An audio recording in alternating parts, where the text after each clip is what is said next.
They were auctioning off a widow and her baby like cattle, and nobody stopped it. Not the preacher, not the sheriff, nobody. The sun beat down on that platform in Redemption Creek, Montana, and Clara Whitfield stood there holding her son while men bid on her future. Then a stranger rode up late, dust on his coat and fire in his eyes, and said 4 words that changed everything. "I'll take them." This is their story. Stay until the end and comment what city you're watching from. I want to see how far this tale travels. The morning of August 14th, 1883, dawned hot and merciless over Redemption Creek, Montana territory. By 9 o'clock, the sun had already turned Main Street into a ribbon of white dust and shimmering heat, and by 10, it seemed like every soul in the county had gathered in the town square. They came on horseback, in wagons, on foot, drawn by curiosity, by gossip, by that peculiar human appetite for witnessing another person's ruin. Clara Whitfield stood on the auction platform with her 3-month-old son pressed against her chest, and she had never felt more alone in her life. The platform had been built for livestock sales, cattle, horses, the occasional mule. The wood still smelled of manure and hay. Claire could feel the splinters through her worn calico dress as she shifted her weight, trying to shield her baby from the brutal sun. Little Thomas whimpered against her shoulder, and she hummed softly, desperately, the same lullaby her mother had sung to her a lifetime ago. "Hush now, sweet boy," she whispered. "Mama's here. Mama's here." But even as she said it, Clara wasn't sure how much longer that would be true. 6 months ago, she'd been Clara Preston, daughter of a schoolteacher, wife to James Whitfield, a man with dreams bigger than his common sense. They'd come to Montana with stars in their eyes and everything they owned packed in a single wagon. James had bought land sight unseen, convinced the rumors of gold in the hills would make them rich. Instead, he'd found hard soil, harsh winters, and a claim that barely produced enough to feed them, let alone pay the debts he'd accumulated buying equipment he couldn't afford. When the fever took him in March, it took him fast. 3 days of delirium, his body burning up like kindling, and then he was gone.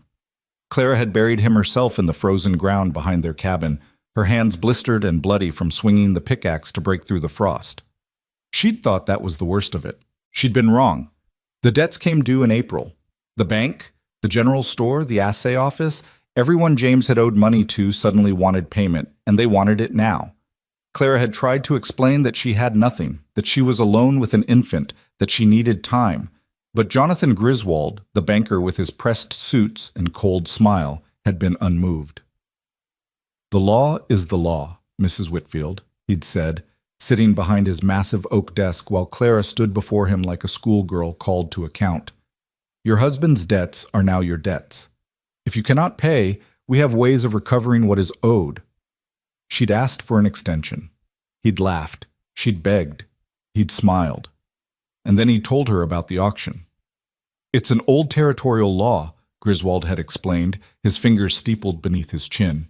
"In cases of extreme debt, when a widow has no means of payment, she may be placed under the guardianship of a responsible party willing to assume her obligations. We'll hold a public auction. Whoever is willing to pay your debts gains the right to oversee your welfare." Clara had stared at him, the words not quite making sense. "You're going to auction me?"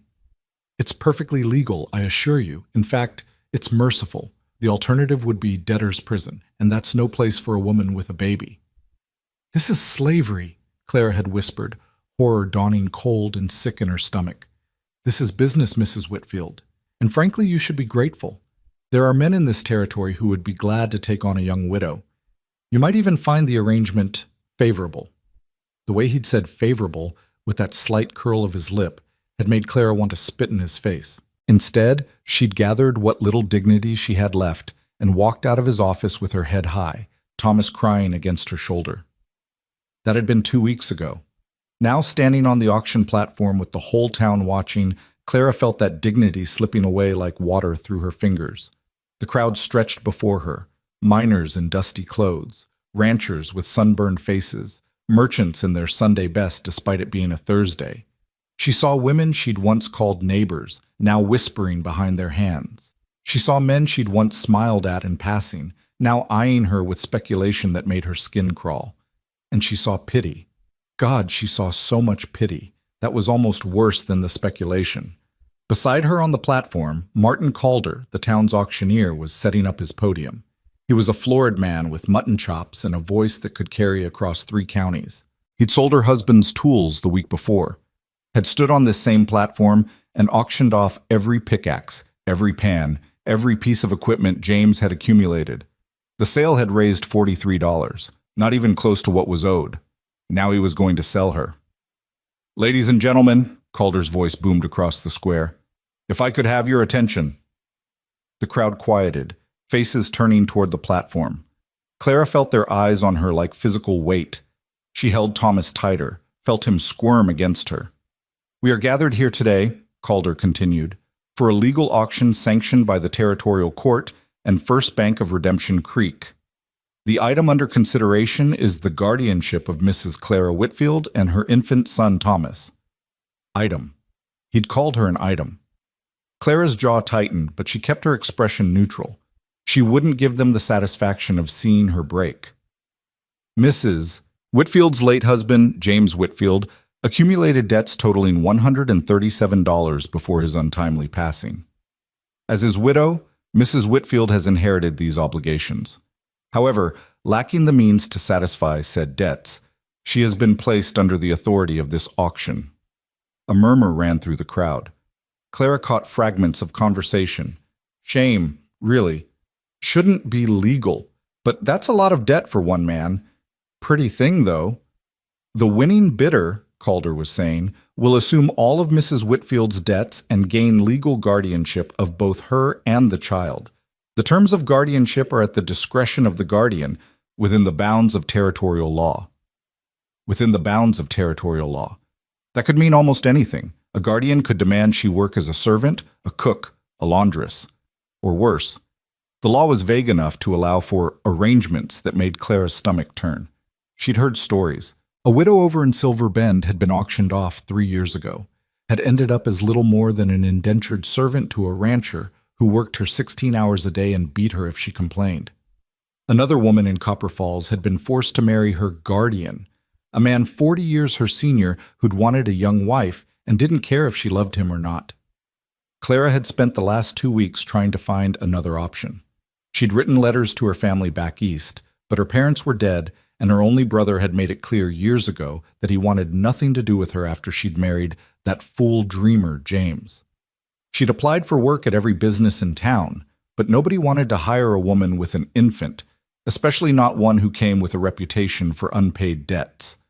She was trapped. The only choice she had was which trap to walk into.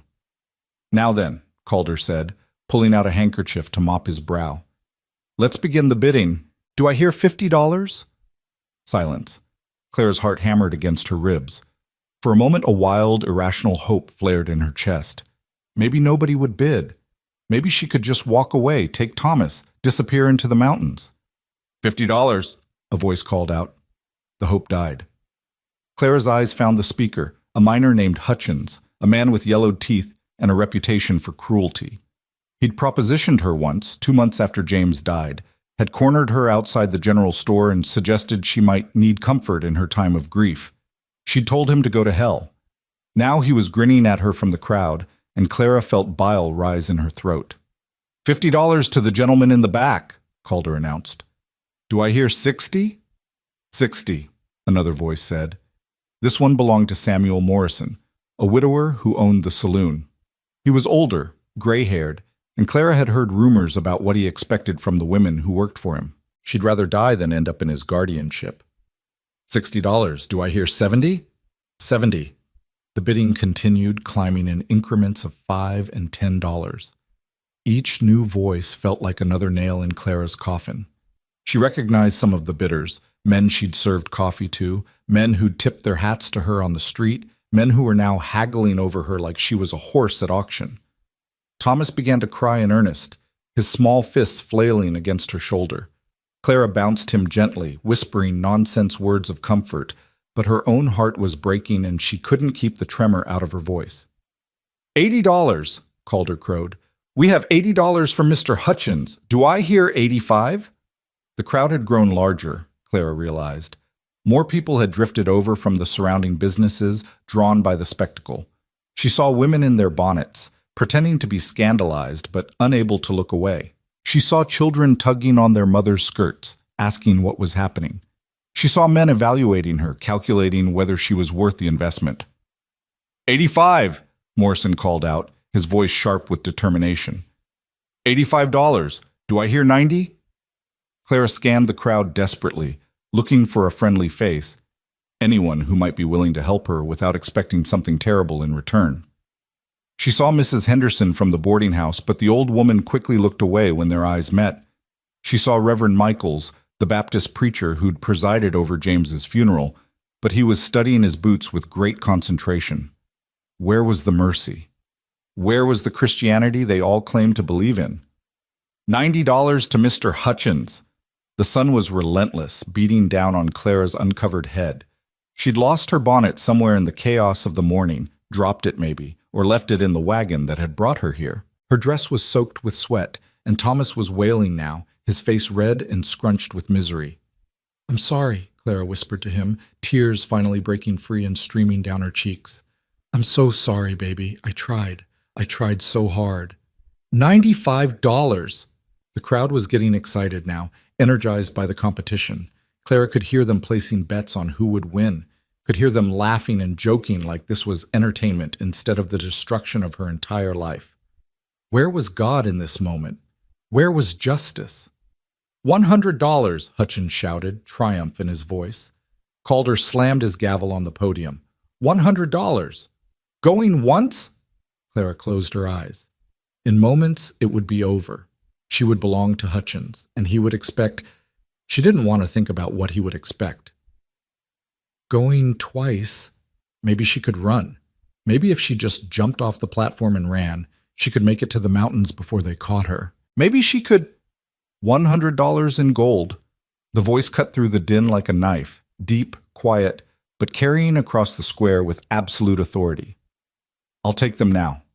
Clara's eyes snapped open. The crowd parted, and she saw him, a man on horseback, sitting atop a rangy chestnut mare at the edge of the square. He was tall, even in the saddle, broad-shouldered, wearing a dusty brown duster that hung open to reveal a faded blue work shirt. His hat was pulled low over his eyes, but Clara could see the hard line of his jaw, the exhaustion etched in every line of his weathered face.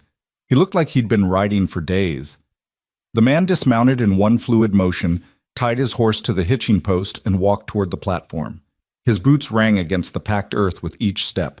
He moved like a man who'd seen trouble and wasn't afraid of it, shoulders back, hands loose at his sides, eyes forward. Clara couldn't breathe. The crowd whispered and murmured as he passed. She caught fragments. "Who is that? Never seen him before?" "Look at his eyes!" The stranger reached the platform and looked up at Calder. Up close, Clara could see his face properly.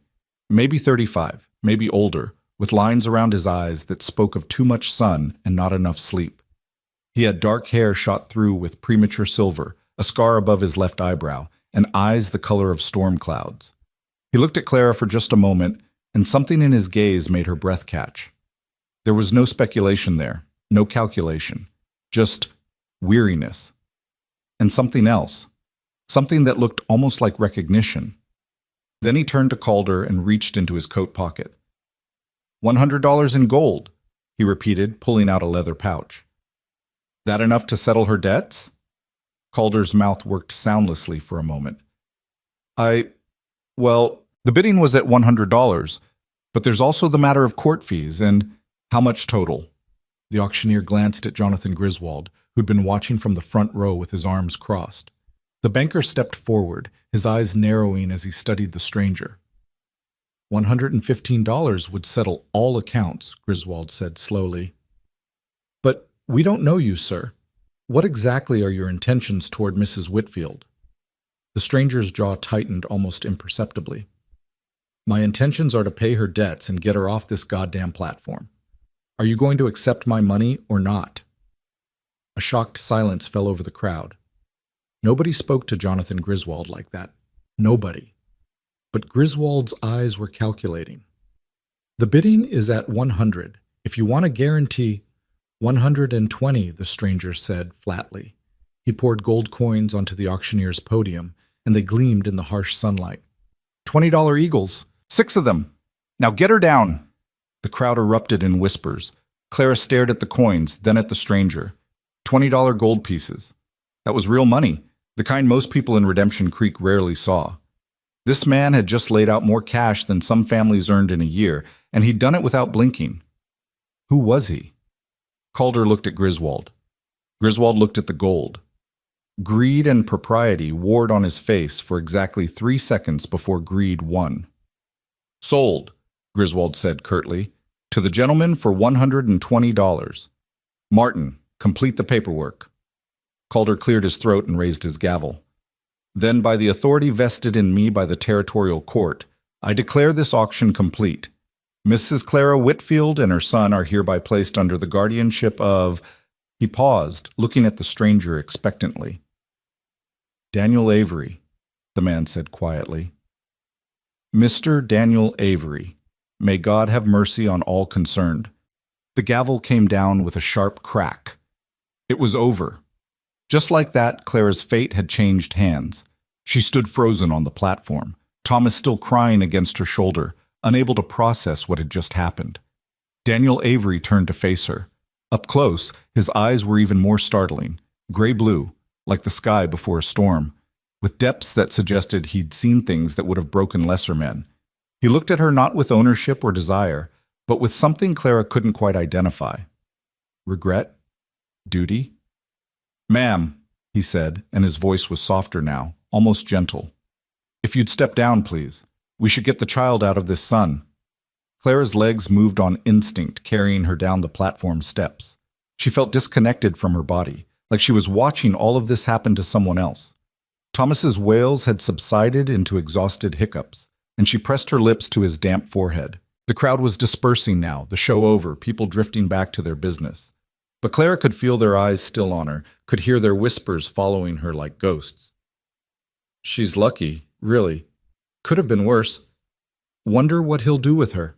Daniel Avery was speaking quietly with Griswold and Calder, signing papers, watching as the banker counted his gold with greedy fingers. Clara stood a few feet away, swaying slightly, the heat and shock catching up with her all at once. The world tilted. Strong hands caught her elbows before she could fall. She looked up to find Daniel Avery steadying her, his expression unreadable. Easy, he said. When's the last time you ate? Clara blinked at him. Ate? She couldn't remember. Breakfast, maybe? Or had that been yesterday? I don't... Right. His grip on her arm was firm but not rough. There's a boarding house across the street. Can you walk? She nodded, though she wasn't sure it was true. Thomas had grown heavy in her arms, and her legs felt like water. Daniel seemed to sense her unsteadiness. Without asking permission, he reached over and gently took Thomas from her arms. The baby, exhausted from crying, simply nestled against the stranger's chest and closed his eyes. Clara should have protested, should have demanded her son back, but she was too tired, too overwhelmed. She let Daniel guide her across the street, his hand still on her elbow, his presence oddly steadying. The boarding house was run by Mrs. Henderson, the same woman who'd refused to meet Clara's eyes during the auction. Now she bustled forward, her expression anxious. Mr. Avery, I didn't know you were in town. Would you like your usual room? Please, Daniel said, and a meal, if you have it, for both of us. Mrs. Henderson's eyes darted to Clara, and something complicated crossed her face, shame, maybe, or embarrassment. Of course, right away. Room 3 is ready. I'll bring up a tray. The room was small, but clean. A bed with a patchwork quilt, a washstand, a rocking chair in the corner. Daniel set Thomas gently on the bed, arranging pillows around him so he wouldn't roll, then turned to Clara. Sit, he said, gesturing to the chair. Before you fall down. Clara sat. Her hands were shaking, she realized. Her whole body was shaking. Daniel pulled the other chair over and sat across from her, his elbows on his knees, his hat in his hands. For a long moment, they just looked at each other. I know you have questions, he finally said. Clara's voice came out rough, barely above a whisper. Who are you? Daniel Avery. I have a ranch about 40 miles north of here, up in the foothills. Why did you... Why would you? She couldn't finish the sentence. Why would you buy me? Why would you save me? What do you want from me? Daniel's expression softened slightly. I knew your husband, he said quietly. James Whitfield. We served together during the war, briefly, but long enough. He saved my life once, during a skirmish outside Chattanooga. Took a bullet that was meant for me. Clara stared at him. James had never mentioned anyone named Daniel Avery, but then James had rarely talked about the war. When he did, it was usually in nightmares. He never said, I expect he didn't remember. It was chaos, and he was wounded himself, got sent home to recover while the rest of us kept fighting. I tried to look him up after the war, to thank him properly, but Daniel shrugged. You know how it is. People scatter. I lost track. Then how did you know I was here? I didn't. I was passing through on business, stopped in town to pick up supplies. Heard people talking about an auction, about a widow and a baby. When I heard the name Whitfield, he paused, his jaw working. I had to know if it was him, if it was his family. Tears were streaming down Clara's face again, though she hadn't realized she'd started crying. He's dead. James is dead. I know. Daniel's voice was heavy with something that might have been grief. I'm sorry I didn't get here sooner. Sorry I wasn't here to help when he got sick. You couldn't have known. Maybe not. But I'm here now, and I owe that man a debt I can never fully repay. So I'm going to do what I can for his wife and his son. Clara wiped her eyes with the back of her hand. What? What happens now? You're my guardian. You own me. The words tasted like ashes in her mouth. Daniel's eyes flashed with something hot and angry. I don't own you. Nobody owns you. That auction was barbaric and wrong, and if I had any say in it, the law that allows it would be burned out of the books. But here's what's going to happen, Daniel said, leaning forward. You're going to eat the meal Mrs. Henderson brings up. You're going to rest for a day or two while we figure out what you need. Then, if you're willing, you'll come to my ranch. I need help running the place. Cooking, cleaning, general housekeeping. It's honest work for honest pay. Clara's head was spinning. You're offering me a job? I'm offering you a place to stay where nobody will auction you off like livestock.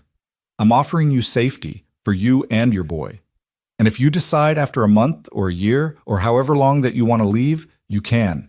I won't stop you. You're not a prisoner, Mrs. Whitfield. You're not a slave. You're a woman who deserves better than what this town tried to do to you. He stood up, placing his hat back on his head. I'll take the storage room downstairs. You and the boy can have this room for as long as you need it. We'll talk more when you've rested. He was at the door when Clara found her voice again. Mr. Avery? He turned, his hand on the doorknob. Why? The word came out broken, desperate. Why would you do this? You don't know me. I could be awful. I could steal from you. James Whitfield saved my life, Daniel said simply. And from everything I knew of him, he was a good man who loved his wife. That's enough for me. He left before Clara could respond, closing the door quietly behind him. Clara sat in the rocking chair, staring at the closed door, her mind churning. Thomas slept peacefully on the bed, his small chest rising and falling with each breath. Outside, she could hear the sounds of Redemption Creek going about its business. Horses, wagons, people shouting and laughing. Life continued as though the morning's horror had never happened. But something had changed. Clara could feel it in the very air around her, could feel it in the loosening of the invisible chains that had been strangling her for months. She didn't know Daniel Avery. She didn't know if she could trust him. She didn't know what the future held. But for the first time since James died, she felt something that had been absent for so long she'd almost forgotten what it felt like. Hope. The door opened again, and Mrs. Henderson entered carrying a tray laden with food. Fresh bread, butter, cold chicken, pickled vegetables, and a pot of tea. The older woman set it on the small table, her movements quick and nervous. Mrs. Henderson paused, not meeting Clara's eyes. I'm sorry I didn't speak up. At the auction. Somebody should have. It's all right, Clara said, though it wasn't. It would never be all right. Daniel Avery is a good man, Mrs. Henderson said quietly, urgently, like she needed Clara to believe it. He stays here whenever he comes to town. Never a moment's trouble. Never a harsh word. If anyone can be trusted to do right by you, it's him." Clara nodded slowly. "Thank you." After Mrs. Henderson left, Clara forced herself to eat. The food was simple but good, and she hadn't realized how hungry she was until she started. She ate mechanically, her mind miles away, trying to process everything that had happened. This morning, she'd been Clara Whitfield, widow and debtor, standing on an auction block with her son, facing a future too dark to contemplate. Now she was... what? Still Clara Whitfield, still a widow, but no longer alone, no longer facing that darkness by herself. She looked over at Thomas, still sleeping peacefully, oblivious to how close they'd come to disaster. Her son, her beautiful baby boy who would never remember this day, never know how close he'd come to growing up in the custody of men like Hutchins or Morrison. "We're going to be all right," Clara whispered to him. "I don't know how, but we're going to be all right." And for the first time in a very long time, she almost believed it. Clara woke to sunlight streaming through the thin curtains and Thomas's hungry cries. For a disorienting moment, she couldn't remember where she was. This wasn't her cabin, wasn't the cold room she'd shared with James during those final terrible months. Then memory crashed back like a wave. The auction, the platform, the stranger with storm cloud eyes who'd paid $120 in gold to take her away from all of it. She sat up quickly, her heart racing, and found Thomas red-faced and furious in his nest of pillows. "I'm here, baby," she murmured, gathering him up. "Mama's here." A soft knock at the door made her freeze. "Mrs. Whitfield?" Daniel Avery's voice came through the wood, quiet and respectful. "I've got some things for you. May I leave them outside the door?" Clara's throat tightened. "Yes, thank you." She heard the soft thud of items being set down, then footsteps retreating down the hall. After feeding Thomas, she opened the door to find a bundle wrapped in brown paper and a pitcher of fresh water. Inside the paper were clean clothes, a practical gray dress that looked new, a shawl, undergarments, and a proper bonnet. There was also a small package of diapers for Thomas and a bar of lavender soap. Tears pricked Clara's eyes as she held up the dress. It was simple but well made, with none of the patches and mended tears that marked her current clothing. Daniel Avery had thought of everything, not just her immediate needs, but her dignity. He'd given her the means to present herself as something other than a desperate widow in rags. She washed quickly in the basin, scrubbing away the sweat and fear of yesterday, then dressed in the new clothes. The dress fit reasonably well, perhaps a touch loose in the waist, and the fabric was soft against her skin. When she caught her reflection in the small mirror above the washstand, she almost didn't recognize herself. The haunted, hollow-eyed woman from the auction platform had been replaced by someone who looked almost respectable.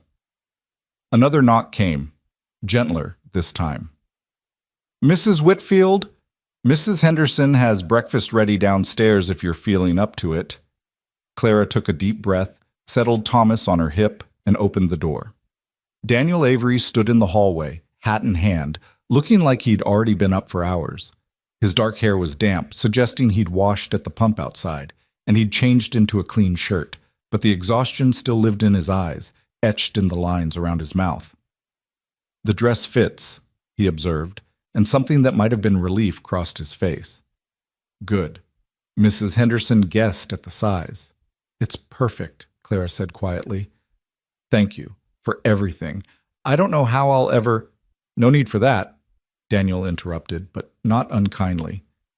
"Come on, you should eat while the food's hot." The dining room of the boarding house was small, with 4 tables covered in checkered cloths. At this hour, it was mostly empty except for a traveling salesman in the corner reading a newspaper and 2 cowboys nursing cups of coffee by the window. They all looked up when Clara entered, and she felt their eyes tracking her across the room. Daniel led her to a table away from the others and pulled out her chair. The gesture was so unexpected, so gentlemanly, that Clara found herself momentarily speechless. James had loved her, she knew that, but he'd been a dreamer, not a man given to small courtesies. Mrs. Henderson appeared with plates of eggs, bacon, fried potatoes, and biscuits with gravy. "Eat up, dear," she said to Clara, her voice warm but tinged with something that might have been guilt. "You're far too thin." The food was delicious, and Clara ate with an appetite she hadn't felt in months. Across the table, Daniel ate methodically, his attention seemingly focused on his plate, but Clara noticed the way his eyes occasionally flicked to the door, to the windows, always aware of his surroundings. "You were a soldier," Clara said suddenly, surprising herself. Daniel looked up, one eyebrow raised slightly. "I was." James was too, but he never seemed comfortable afterward, always jumping at loud noises, always watching the horizon like he expected something bad to come over it. She paused, bouncing Thomas gently on her knee. "You have that same look." Something flickered in Daniel's expression. Recognition, perhaps, or shared understanding. War does that to a man. Changes the way you see the world. Makes it hard to ever fully relax. "Do you ever—" Clara hesitated, unsure if she should press further. "Do you ever wish you could go back to before?" "Every day," Daniel said simply. "But wishing doesn't change anything. You can only move forward with what you've got." They ate in silence for a few moments, but it wasn't uncomfortable. Clara found herself studying him, the stranger who'd upended her life with 4 words and a leather pouch of gold coins. He wasn't handsome in the conventional sense. His face was too weathered, too marked by hardship. But there was something solid about him, something that made Clara feel safer than she'd felt in a very long time. "Tell me about your ranch," she said finally. Daniel set down his fork and leaned back in his chair. "It's not much. Small place, maybe 160 acres, tucked up in the foothills where the grassland meets the pines. Got a cabin, 2 rooms, wood stove, decent roof. Barn for the horses. I run about 30 head of cattle, some chickens, a few pigs. It's enough to live on if you're not looking to get rich." "Is it far from town?" "About a day's ride. Close enough to get supplies when needed, far enough that neighbors aren't a problem." He paused, then added, "It's isolated, Mrs. Whitfield. I want you to understand that. The nearest homestead is 5 miles away, and they're not what you'd call sociable. It's quiet. Some folks find that peaceful. Others find it—" "Lonely?" Clara supplied. "Lonely," Daniel agreed, his eyes meeting hers. "I need you to know what you're agreeing to. It's not like living in town. There's no boarding house nearby, no general store down the street. If something goes wrong, you're on your own until help can arrive. And winter," he shook his head, "winter can be brutal up there. We get snowed in for weeks sometimes." Clara thought about her cabin, about the months she'd spent alone with a newborn and a dying husband, about the crushing isolation of grief. "I don't think I could be more alone than I've already been," she said quietly. Daniel studied her for a long moment, then nodded slowly. "Fair enough, but I want you to have a choice. If you'd rather stay here in town, find work here, I can arrange that. I'll pay off your debts either way. That's done. You don't owe me anything." "Except I do," Clara said. "You paid $120 for me. That's not a small sum." "I paid that to get you off that platform," Daniel corrected, his voice taking on an edge. "Not to buy you. The money's gone and I don't expect it back. What I'm offering now is employment, Mrs. Whitfield. Honest work for fair wages. You'd have room and board plus $30 a month. If you decide to leave, you can keep whatever you've saved." $30 a month. Clara's mind reeled. That was more than most women earned for domestic work, more than she'd ever imagined having. In a year, she could save enough to what? Start over somewhere, buy her own property? Why? The question burst out before she could stop it. "Why would you pay me so much just to keep house?" Daniel was quiet for a moment, his fingers tracing the rim of his coffee cup. "Because I know what it's like to have nothing, to be at someone else's mercy. And because your husband saved my life, and the least I can do is make sure his wife and son have a fair chance at building a future." "You said you barely knew him." "I knew him enough." Daniel's voice was firm. "One day in battle can tell you everything you need to know about a man's character. James Whitfield was brave and decent, and he died too young, leaving behind people who deserved better than what this town tried to do to them. That's enough for me." Clara felt tears threatening again and blinked them back hard. She'd cried more in the past 24 hours than she had in the entire 6 months since James's death, and she was tired of it. Tired of feeling helpless. Tired of being grateful. Tired of not knowing what came next. "I'll come to your ranch," she said. her voice steady despite the turmoil inside her. "I'll work hard, Mr. Avery. You won't regret this." "I'm sure I won't," Daniel said, and there was something that might have been a smile tugging at the corner of his mouth. "And it's Daniel. If we're going to be living under the same roof, we might as well use given names." "Then you should call me Clara." "Clara," he repeated, testing the name. "All right then, Clara. Finish your breakfast. We've got supplies to buy before we head out, and I'd like to be on the road by noon." The next few hours passed in a blur of activity.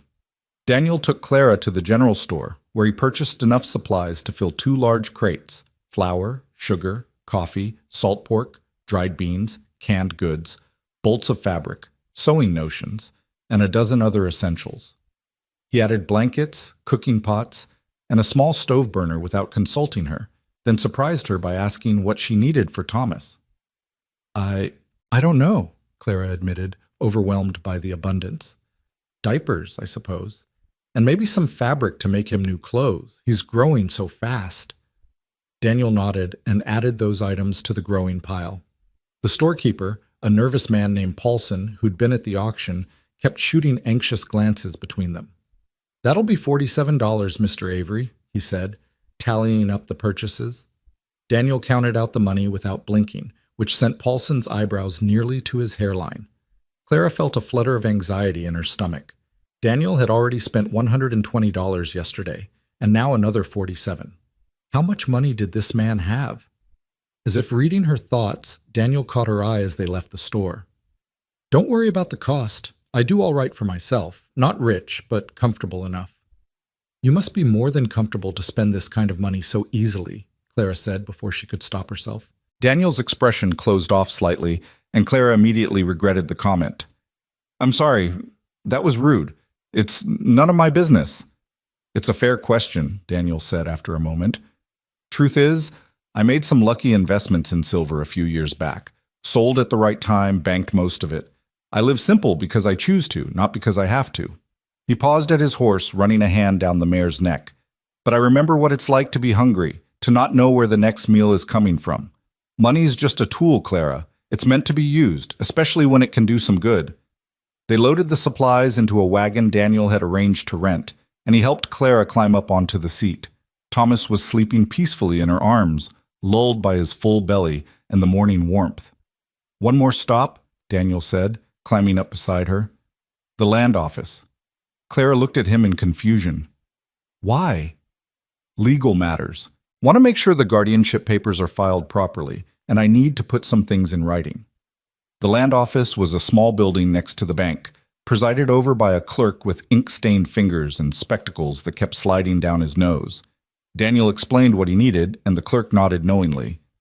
"Standard guardianship terms, I presume?" "No," Daniel said flatly. "I want it documented that Mrs. Whitfield is employed, not indentured. She's to receive $30 monthly, has the right to leave employment at any time, and retains full parental rights to her son. Furthermore, I want it stated that in the event of my death, any guardianship automatically dissolves, and she owes no debts to my estate." The clerk's eyebrows rose. "That's highly unusual, Mr. Avery." "I don't care if it's unusual. Can you do it?" "I suppose, but then do it." The clerk sighed and began writing. Clara watched, stunned, as Daniel dictated terms that essentially gave her every protection the law would allow. When the document was finished, Daniel signed it, had Clara sign as well, and paid the filing fee. Outside, Clara found her voice. "You didn't have to do that." "Yes, I did," Daniel said simply. "Words are cheap. Paper with legal weight is what matters. Now, if anything happens to me, you're protected. Nobody can claim you owe them anything or try to auction you off again." The casual way he said, "if anything happens to me," sent a chill down Clara's spine. She realized how precarious everything still was. This man she barely knew held her future in his hands, and he seemed all too aware of his own mortality. "Are you ill?" she asked suddenly. "Is there something you're not telling me?" Daniel looked surprised, then almost amused. "No, I'm healthy as a horse, but I live alone in the mountains, Clara. Accidents happen. Horses throw riders, storms come up sudden. Bears wander down from the high country. I've seen too many men die from bad luck to assume I'm immune to it. I'm just being practical." They climbed back onto the wagon, and Daniel clicked his tongue to get the horses moving. As they rolled through town toward the northern road, Clara saw people stopping to stare. She recognized faces from the auction, women who'd watched her humiliation, men who'd placed bids on her future. She held her head high and refused to look away. Let them stare. She was leaving this place behind. The road north wound through grassland that gradually gave way to rolling hills dotted with pine trees. The sun climbed higher, turning the sky a brilliant blue, and the air carried the scent of sage and wildflowers. It was beautiful country, Clara had to admit, vast and open in a way that both thrilled and intimidated her.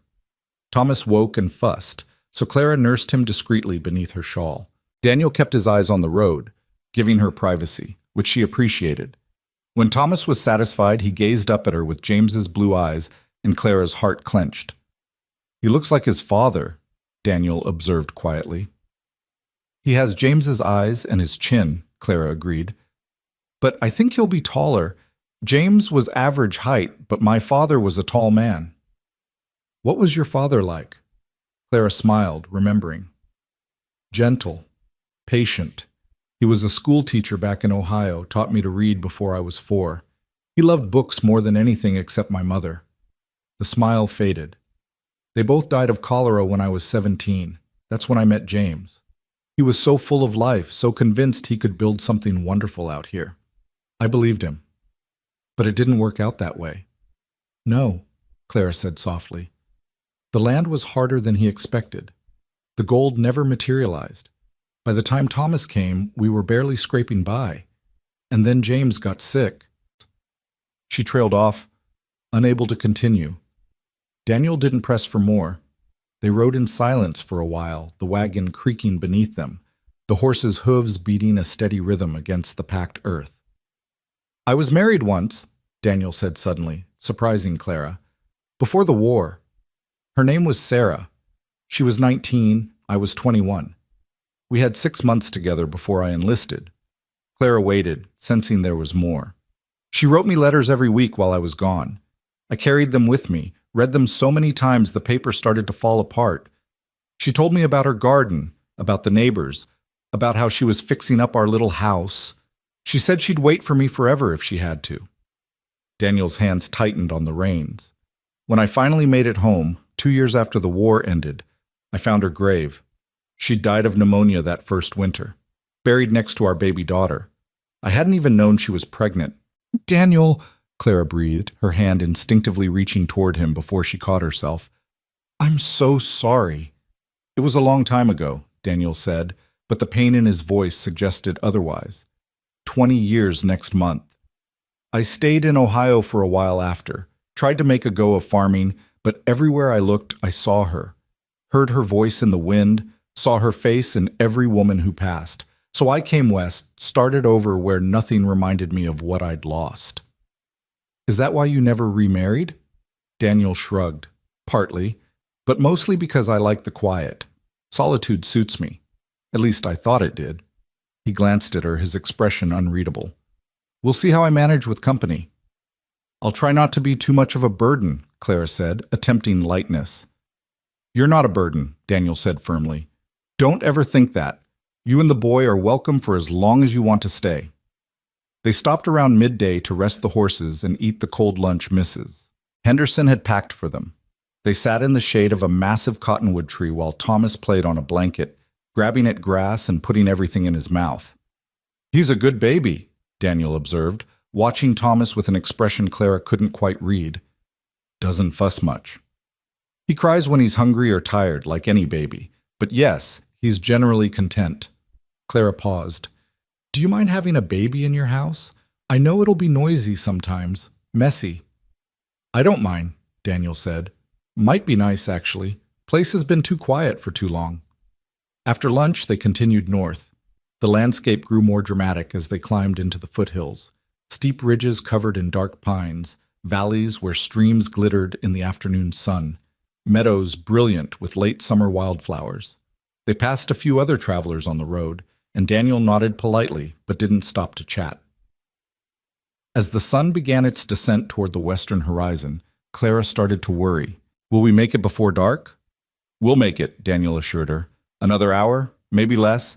You'll see the turnoff when we get to Split Rock Creek. Sure enough, as twilight began to paint the sky in shades of purple and gold, they came to a creek running fast and clear over smooth stones. Daniel guided the wagon off the main road onto a narrower track that wound up into the hills. Almost there, he said. The track climbed steadily, switchbacking through stands of pine and aspen. Clara held Thomas close, both excited and nervous. This was going to be her home, she hoped. This was where she would try to build a new life for herself and her son. They crested a final rise, and Daniel pulled the wagon to a stop. There, he said simply. That's home. Clara looked. The ranch sat in a natural bowl carved into the hillside, sheltered by tall pines on three sides. A creek ran along the eastern edge, its water catching the last light of day. The cabin was small but solid-looking, built of logs chinked with white clay, with a stone chimney and a covered porch that faced west toward the valley below. Beside it stood a barn, weathered but sturdy, and a small corral where several horses watched their approach with pricked ears. It was beautiful in its simplicity, rustic, isolated, peaceful. It's lovely, Clara breathed, and she meant it. Daniel looked relieved. It's not fancy, but it keeps the weather out. Come on, let's get you inside before it gets full dark. He helped her down from the wagon, and Clara's legs nearly buckled after the long ride. Daniel steadied her with a hand on her elbow, then grabbed the first crate of supplies. The cabin's interior was dimly lit but surprisingly tidy for a bachelor's dwelling. There was a main room with a stone fireplace, a rough wooden table with 4 chairs, shelves lined with books and supplies, and a stove in the corner for cooking. A doorway led to what Clara assumed was the bedroom. You and Thomas take the bedroom, Daniel said, setting the crate on the table. I'll sleep out here. There's a cot I can set up by the fire. I can't take your bed, Clara protested. You can and you will, Daniel said firmly. A woman and baby need privacy. Besides, I'm used to sleeping rough. Won't bother me at all. Before Clara could argue further, he'd gone back outside for more supplies. She stood in the middle of the main room, Thomas on her hip, and looked around what would be her home for the foreseeable future. It was clean, she noticed. No dust on the shelves, no dirty dishes piled up, no cobwebs in the corners. The books on the shelves were an eclectic collection: agricultural manuals, a few novels, poetry, a well-worn Bible. There were hooks by the door for coats, a washstand with a basin and pitcher, curtains on the windows that looked hand-sewn, if crude. Daniel had lived here alone for years, she realized. Made a life in this isolated place with no one but himself for company. What kind of man chose such solitude?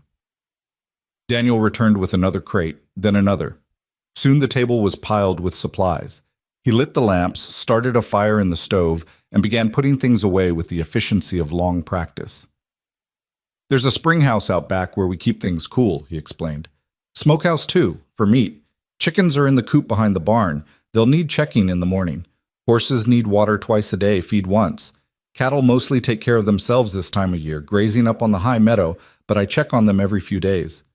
Clara nodded, trying to absorb all the information. It was so much more complex than the simple existence she'd had with James. You don't have to learn everything at once, Daniel said, noticing her overwhelmed expression. We'll take it slow. For now, why don't you settle the baby while I make us some supper? I should cook, Clara protested. That's part of why I'm here. Tonight, I'll cook. You've had a long day. His tone left no room for argument.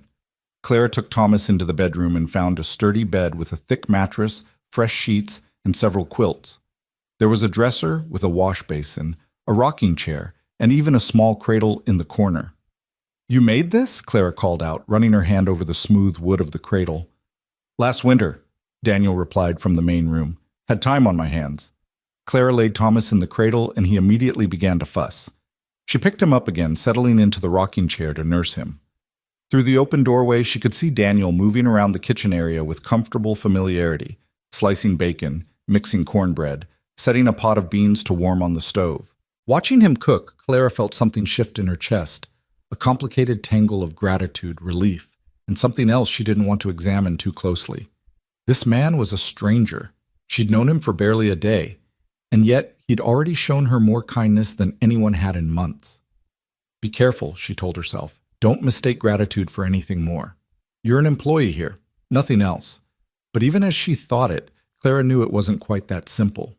The way Daniel had spoken about his late wife, the careful respect he'd shown Clara, the protective way he'd taken Thomas from her arms when she was falling apart, these weren't the actions of an employer. They were the actions of someone who genuinely cared. And that, Clara realized, might be more dangerous than anything else. Because caring made you vulnerable, made you hope. And hope, she'd learned the hard way, could break your heart far more thoroughly than fear ever could. "Supper's ready," Daniel called. Clara carried Thomas out to the main room and found the table set with simple but substantial fare. They ate quietly, both too tired for much conversation, while Thomas dozed in Clara's arms. After dinner, Daniel showed her how to work the pump for water, where the outhouse was located, how to bank the fire for the night. His instructions were clear and patient, and Clara found herself relaxing slightly. "I'll be up at dawn," Daniel said finally. "But you sleep as long as you need. Thomas will probably wake you early enough anyway." "Thank you," Clara said, the words inadequate for everything she felt. "For all of this." Daniel looked at her for a long moment, something unreadable in his storm cloud eyes. "You're welcome here, Clara. I want you to remember that. This is your home now, for as long as you want it to be." Then he turned away to set up his cot, and Clara retreated to the bedroom with Thomas, her heart full of emotions she couldn't name. She lay in the darkness, listening to the night sounds outside, wind in the pines, the creek's constant murmur, an owl calling from somewhere close by. Thomas slept peacefully in his cradle, and in the main room she could hear Daniel's quiet breathing as he settled for the night. 24 hours ago, Clara had been standing on an auction platform, certain her life was over.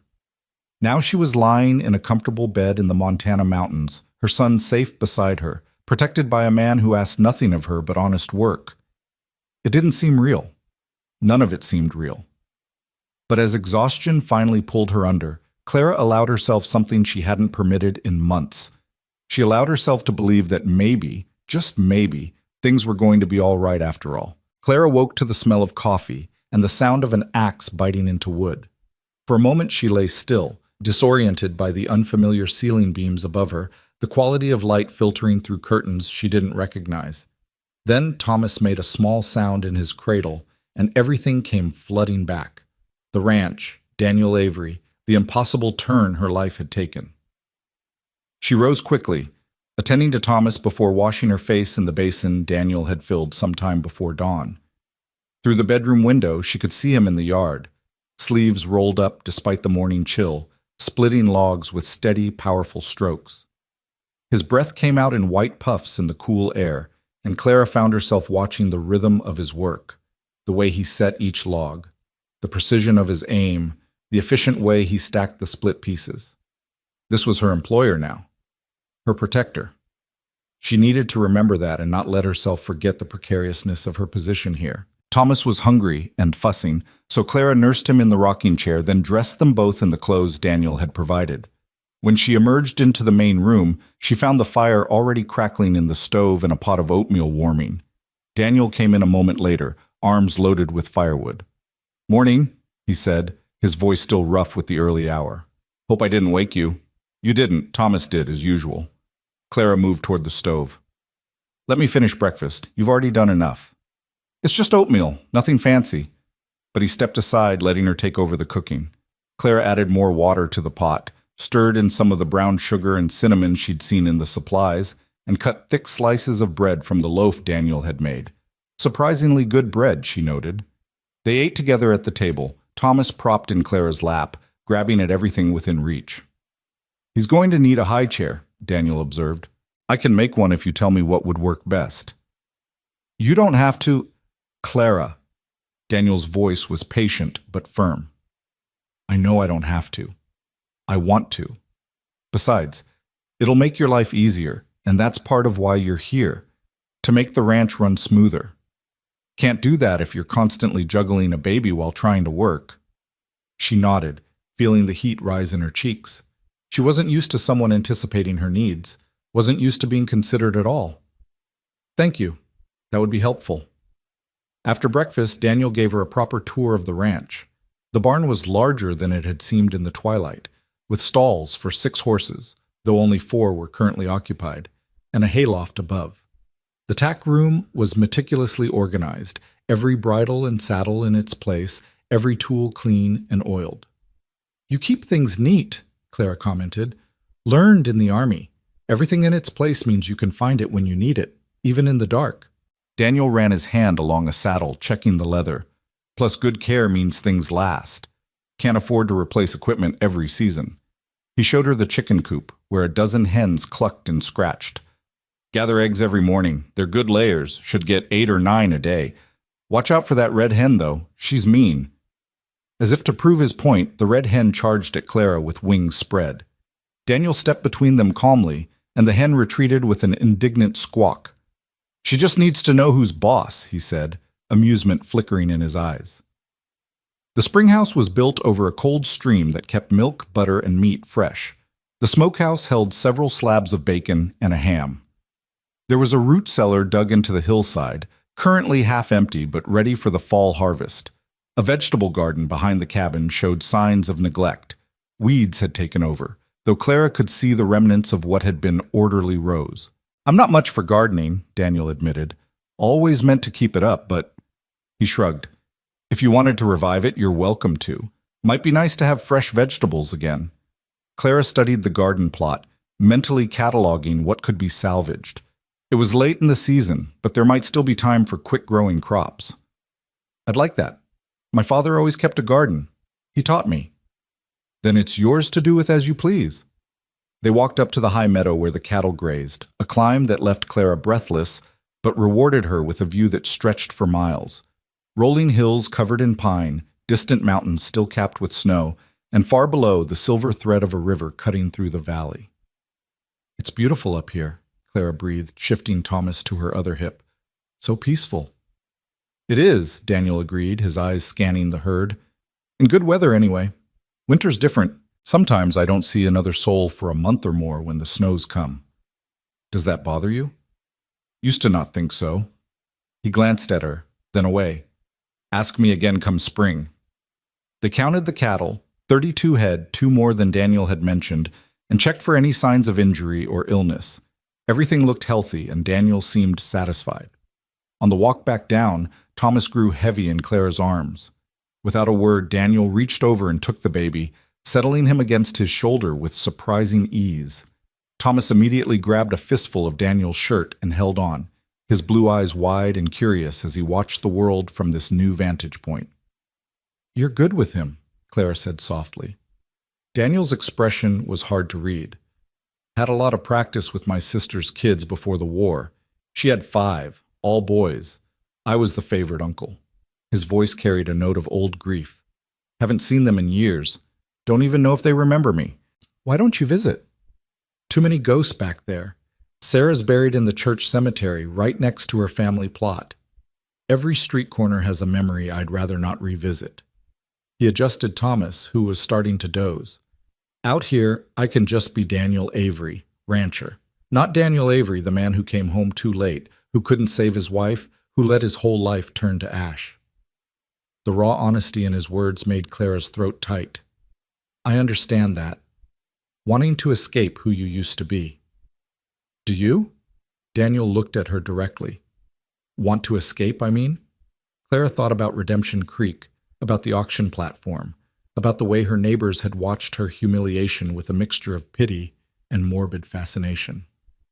"I want to forget it ever happened. I want Thomas to grow up somewhere he'll never know his mother was sold like livestock. Then we'll make sure he doesn't.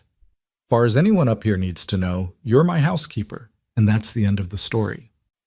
Over the following days, they fell into a rhythm. Clara rose at dawn with Thomas, fed him, and got him settled, then started breakfast while Daniel did the morning chores. After eating, Daniel would head out to work on various projects around the ranch, mending fences, clearing brush, working with the horses, while Clara tackled the indoor work. The cabin had been clean but impersonal when she arrived. Clara set about making it feel like a home. She washed all the curtains and bedding, scrubbed the floors until they gleamed, organized the pantry, and arranged the few decorative items she found tucked away in cupboards. A vase, some candle holders, a framed tintype of a young woman who must have been Sarah. "You can put that away if you want," Daniel said when he found her looking at it. "Doesn't bother me to see it, but I don't need it displayed either." Clara set the tintype on the mantel, angled so it caught the afternoon light. She was beautiful. "She was," Daniel agreed simply, then went back to oiling his boots. Clara worked on the garden most afternoons while Thomas napped, pulling weeds, turning soil, planting late-season crops, radishes, lettuce, spinach. Her hands remembered the work even if her mind had forgotten, and she found peace in the simple act of coaxing life from the earth.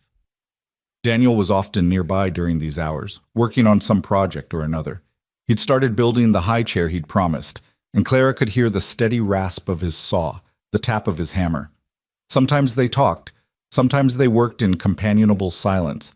She learned that he preferred coffee strong enough to stand a spoon in, that he had a habit of reading before bed, that he could identify every bird by its call. She learned that he was patient and methodical, that he never raised his voice even when frustrated, that he had a dry sense of humor that caught her off guard and made her laugh despite herself. And she learned that the nightmares came for him most nights. Clara would wake to hear him moving in the main room, his breathing harsh and uneven. Once she got up to check on him and found him standing at the window, staring out at the darkness, his hands braced against the frame. She'd retreated without speaking, sensing he needed privacy for whatever demons chased him through his dreams. In the mornings, they never mentioned it. Daniel would be up before her, the coffee already made, acting as though he'd slept peacefully through the night. 2 weeks after Clara's arrival, they made the trip to town for supplies. Daniel had suggested Clara stay at the ranch, but she'd insisted on coming. She refused to hide, refused to let fear of judgment keep her isolated. Redemption. Creek felt different this time. Clara walked beside Daniel through the streets, Thomas in her arms, her head high. People stared. Of course they stared. But Daniel's solid presence beside her made it bearable. At the general store, Paulson was overly solicitous, clearly nervous about offending Daniel. At the post office, the clerk barely looked at Clara before handing over Daniel's mail. They were leaving the feed store when a voice called out, "Well, well, if it isn't the cowboy and his purchase." Clara froze. She knew that voice. Hutchins, the miner who'd bid on her at the auction. Daniel turned slowly, his expression carefully neutral. Hutchins. The miner swaggered closer, 3 of his friends trailing behind him. He reeked of whiskey despite it being barely noon. Earning her keep. "Watch your mouth," Daniel said quietly. "Oh, I'm just curious. We all are, aren't we, boys?" Hutchins grinned at his companions. "Must be nice, having a woman around to warm your bed." Clara felt her face burn, but before she could speak, Daniel had moved. One moment he was standing beside her, the next he had Hutchins by the shirt front, slammed against the feed store wall. "You're going to apologize to Mrs. Whitfield," Daniel said, his voice deadly calm. "Right now." Hutchins' friends moved forward, but Daniel didn't even glance at them. "Any of you take another step and your friend here loses some teeth. Your choice." The street had gone quiet. Clara could see people gathering, watching, waiting to see what would happen. Her heart hammered against her ribs. Hutchins tried to bluster. "You can't." Daniel's grip tightened. "Apologize." Something in Daniel's eyes must have convinced Hutchins he was serious. The miner swallowed hard. Sorry, Mrs. Whitfield. Didn't mean nothing by it." "You meant every word." Daniel released him with a slight shove. "But you're not going to say anything like that again, are you?" "No," Hutchins muttered, straightening his shirt. "Good." Daniel turned back to Clara, his expression softening. "Ready to go home?" Clara nodded, not trusting her voice. As they walked to the wagon, she could feel the weight of every eye on them, could hear the whispers starting up behind them. They were a mile out of town before either of them spoke. "I'm sorry you had to see that," Daniel said finally. "I'm not," Clara replied, surprising herself with her vehemence. "I'm grateful.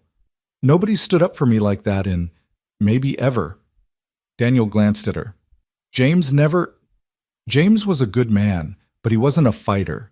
He'd have tried to talk his way around it, tried to reason with someone like Hutchins. You just handled it. She paused. "Thank you." "You don't need to thank me for basic decency, Clara." "Don't I?" She shifted Thomas, who was chewing on his fist. Decency's been in short supply lately. I'll thank you when you give it because it matters. Because you matter. The words hung into the air between them, heavier than Clara had intended. Daniel's hands tightened on the reins, but he didn't respond. They rode the rest of the way home in silence, but it wasn't uncomfortable.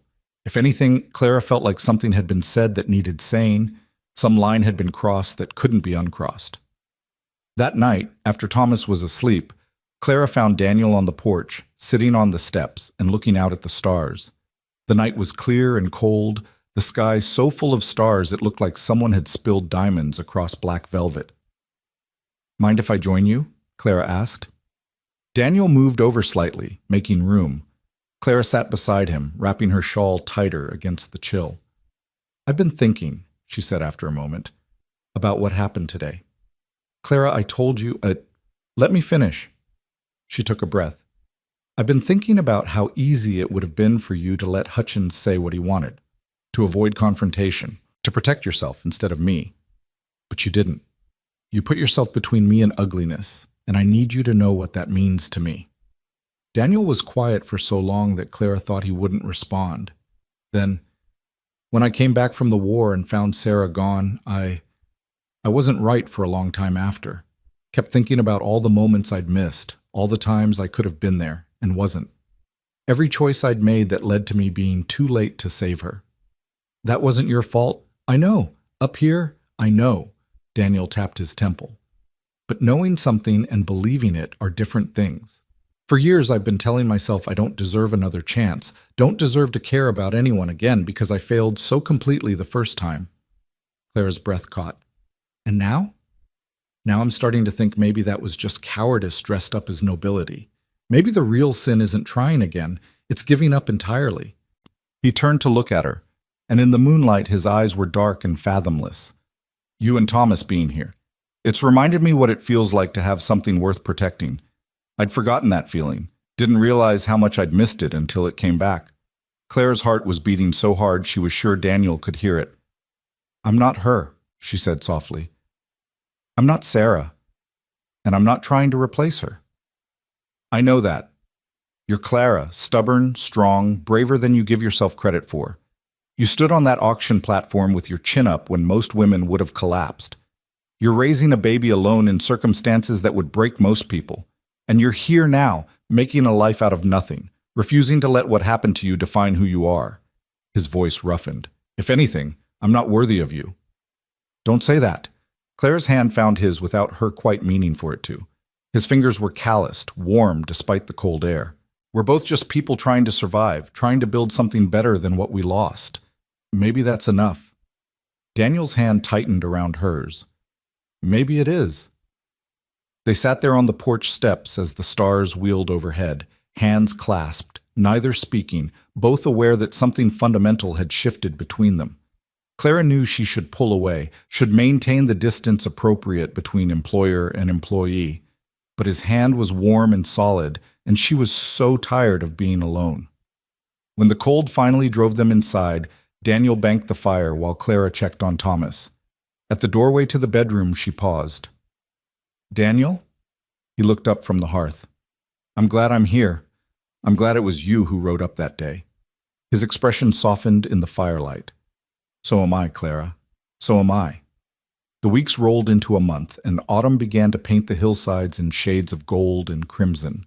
Clara worked harder than she'd ever worked in her life, and found satisfaction in it. The garden produced more than expected: crisp radishes, tender lettuce, enough spinach to eat fresh and preserve some for winter. The chickens laid reliably. Thomas grew bigger and more alert, his personality emerging in toothless grins and babbling sounds that almost resembled words. And Daniel? Daniel became part of the fabric of her daily life in ways Clara hadn't anticipated. She learned to read his moods in the set of his shoulders, in the way he held his coffee cup. She knew when the nightmares had been particularly bad because he'd be quieter than usual, his movements careful, like a man afraid he might break something. She started leaving him a cup of coffee by his cot before she went to bed, something warm to reach for when he woke gasping in the dark. He never mentioned it, but the cup was always empty in the morning, and sometimes she'd hear him moving around more calmly after finding it. In return, Daniel carved toys for Thomas. A rattle, a set of wooden blocks, a small horse that rolled on wheels. He finished the high chair and presented it with the same matter-of-fact pride he showed in everything he built. He taught Clara to ride properly, leading her around the corral on one of his gentler mares until she found her balance. "You're a natural," he said one afternoon, watching her trot circles around him. "Another few weeks and you'll be ready for trail riding." "Will you take me?" Clara asked, breathless from the exercise. "Up to the high meadow? I'd love to see more of the ranch." "When you're ready, and when Thomas is old enough to leave with Mrs. Crawley for a few hours." "Who's Mrs. Crawley?" "Neighbor about 5 miles east. She and her husband run sheep. She's got grandchildren and wouldn't mind watching Thomas if we asked." Daniel shaded his eyes against the afternoon sun. "I was thinking we could ride over there next week, introduce you properly. Good to know your neighbors out here." The visit to the Crawleys was easier than Clara expected. Mrs. Crawley was a round, cheerful woman in her 50s who immediately fell in love with Thomas and plied Clara with tea and fresh scones.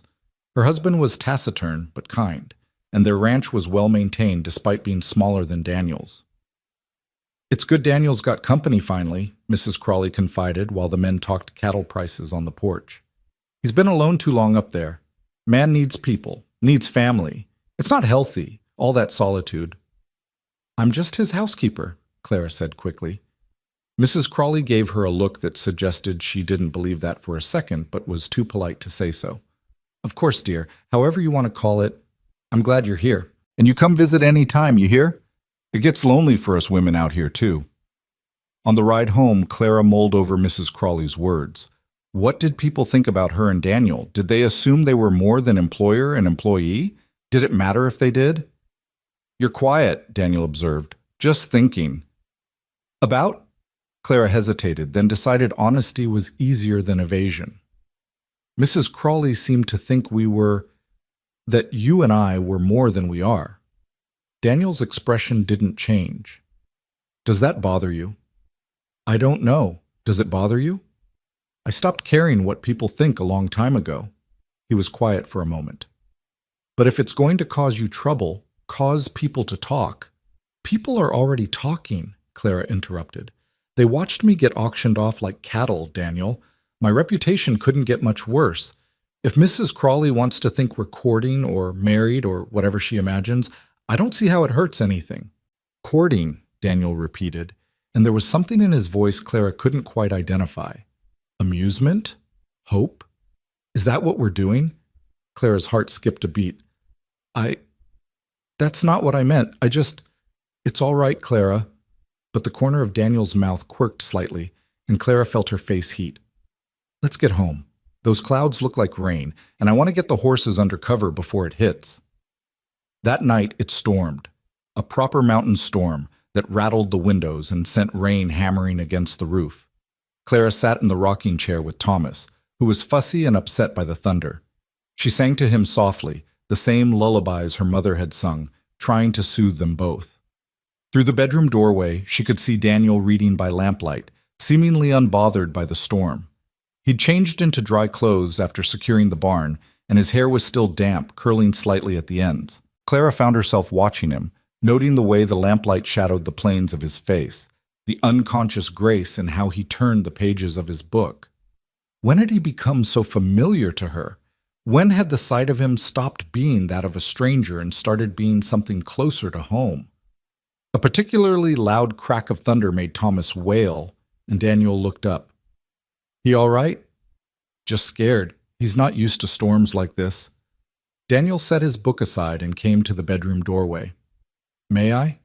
Clara nodded, and Daniel crossed to them, kneeling beside the rocking chair. He didn't take Thomas, just laid one large hand gently on the baby's back, his touch steady and warm. "It's just noise, little man," Daniel said softly. "Nothing to be afraid of. Your mama's here, and I'm here, and you're safe." Something in his voice, the calm certainty of it, seemed to penetrate Thomas's fear. The baby's cries subsided to hiccups, then to quiet snuffles. His eyes drooped, exhaustion finally winning over terror.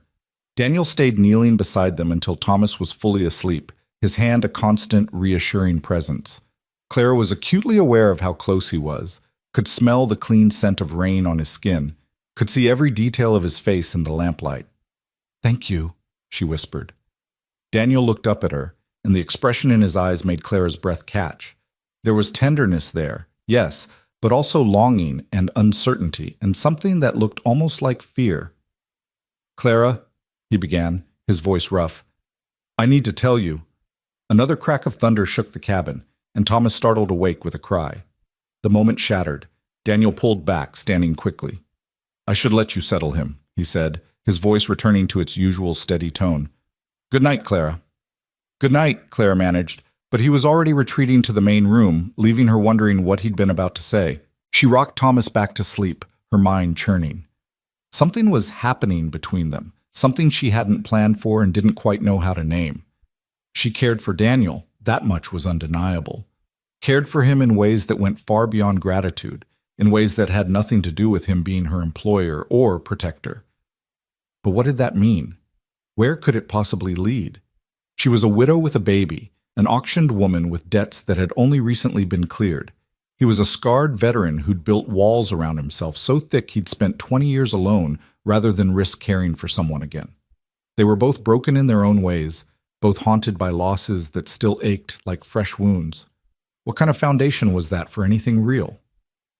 And yet when Daniel looked at her like he had tonight, when his hand rested so gently on Thomas's back, when he built toys for her son and taught her to ride and stood up to men like Hutchins without hesitation, in those moments, Clara felt something she'd been certain she'd never feel again. She felt hope. Dangerous, terrifying, wonderful hope.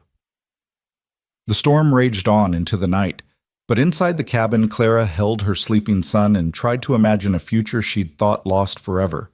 A future that might include Daniel Avery, might include a home that was more than just shelter, might include the kind of quiet happiness she'd only dreamed about during those dark months after James's death.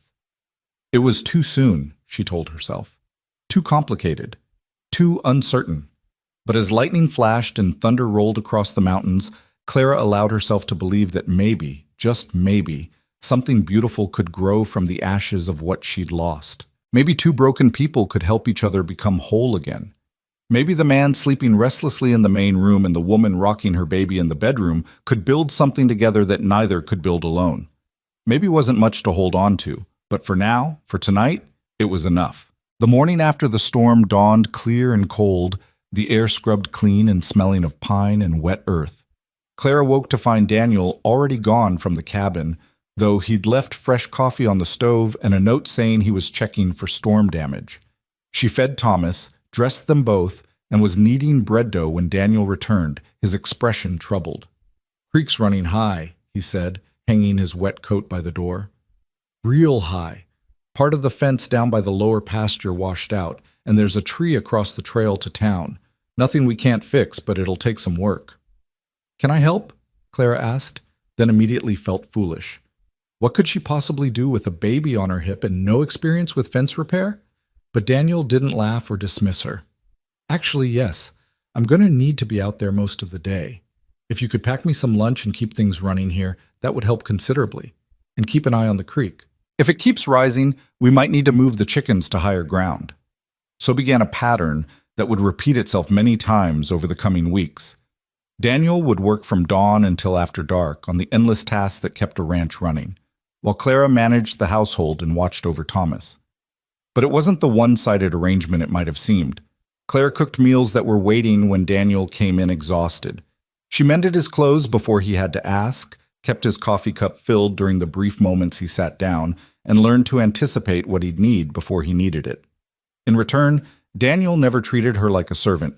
He asked her opinion on everything from where to plant the winter wheat to whether they should buy more chickens. He taught her ranch skills, how to doctor a sick horse, how to read weather signs in the clouds, how to shoot the rifle he kept above the door in case of bears or wolves. "You need to know how to protect yourself and Thomas," he'd said, showing her how to load and aim. "I'm not always going to be here, and out here, you can't rely on anyone coming to help." Clara had been terrified the first time she'd pulled the trigger, the recoil nearly knocking her backward. But Daniel had steadied her with patient hands, adjusted her stance, made her try again and again until she could hit the target more often than not. "You're a natural," he'd said finally, approval warm in his voice. Better shot than half the men I served with. The praise had made Clara's chest tight with an emotion she didn't want to examine too closely. October slipped into November, and with it came the first real cold. Daniel spent days cutting firewood, stacking cords of it against the cabin walls and in the barn. Clara helped when she could, carrying the smaller pieces while Thomas napped in his cradle, which Daniel had moved to the porch so she could keep watch. Winter comes hard up here, Daniel explained, pausing to wipe sweat from his forehead despite the cold. Once the snow starts, it doesn't stop for months. We need enough wood to see us through to April, maybe May. Will we really be snowed in that long? Clara asked, stacking another armload. Depends on the winter. Last year wasn't too bad. Got to town twice in January. Year before that, I didn't see another soul from December to March. He looked at her seriously. It's not too late to change your mind, Clara. If you want a winter in town, I'll understand. This kind of isolation isn't for everyone. Clara thought about Redemption Creek, about the whispers and stares, about having to face people who'd watched her sold on an auction block. She thought about the boarding house with its thin walls and curious eyes. Then she looked at the ranch, at the cabin that had become home, at the mountains rising purple and magnificent against the sky, at Daniel standing there with an axe in his hand and genuine concern in his eyes. I'm staying, she said firmly. This is where I belong now. Something shifted in Daniel's expression. Relief, maybe, or gratitude, or something deeper he wouldn't let himself name. All right then, we'd better get more wood cut. They worked side by side until sunset painted the sky in shades of orange and gold, and Clara felt a contentment she hadn't known was possible. This was honest work, meaningful work, and she was doing it alongside someone who valued her contribution. For a woman who'd been treated as property just months ago, the simple dignity of that was everything.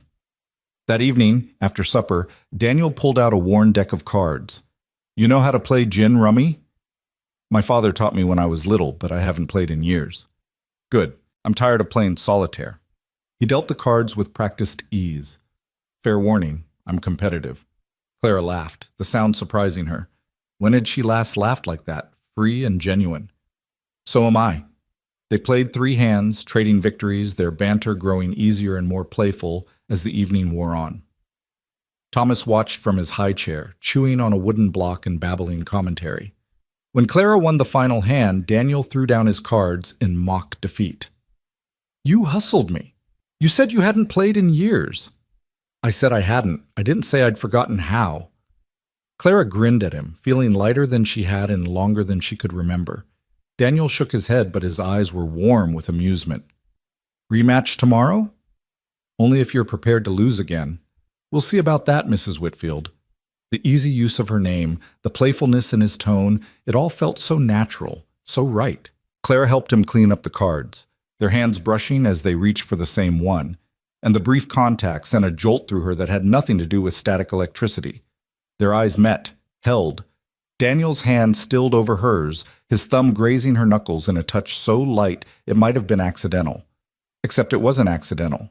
Clara could see it in his eyes, the same awareness she felt, the same pull. Clara, he said softly, and the way he said her name made her breath catch. But Thomas chose that moment to throw his block on the floor with a shriek of delight, and they both jumped apart like guilty children. Daniel cleared his throat, gathering the cards quickly. I should, check on the horses. Make sure they've got enough hay for the night. He was out the door before Clara could respond, leaving her standing in the middle of the cabin with her heart racing and her hands trembling slightly. She looked down at Thomas, who grinned up at her innocently. Your timing, young man, needs work, she told him, but she couldn't keep the smile off her face. The next morning brought the first snow, not the heavy accumulation Daniel had warned about, but a light dusting that made everything look fresh and new. Clara stood on the porch with Thomas bundled in her arms, watching the flakes fall through the gray dawn light. It's beautiful, she breathed. Daniel came to stand beside her, 2 cups of coffee in his hands. He passed her one, and they stood in comfortable silence, watching the world turn white. My mother used to say the first snow was magic, Clara said softly, that if you made a wish on it, it might come true. What would you wish for? Daniel asked, his voice quiet. Clara looked at him, at the strong profile, at the way the morning light caught in his dark hair, at the careful distance he maintained even as he stood close enough that she could feel his warmth. What would she wish for? For this feeling to last?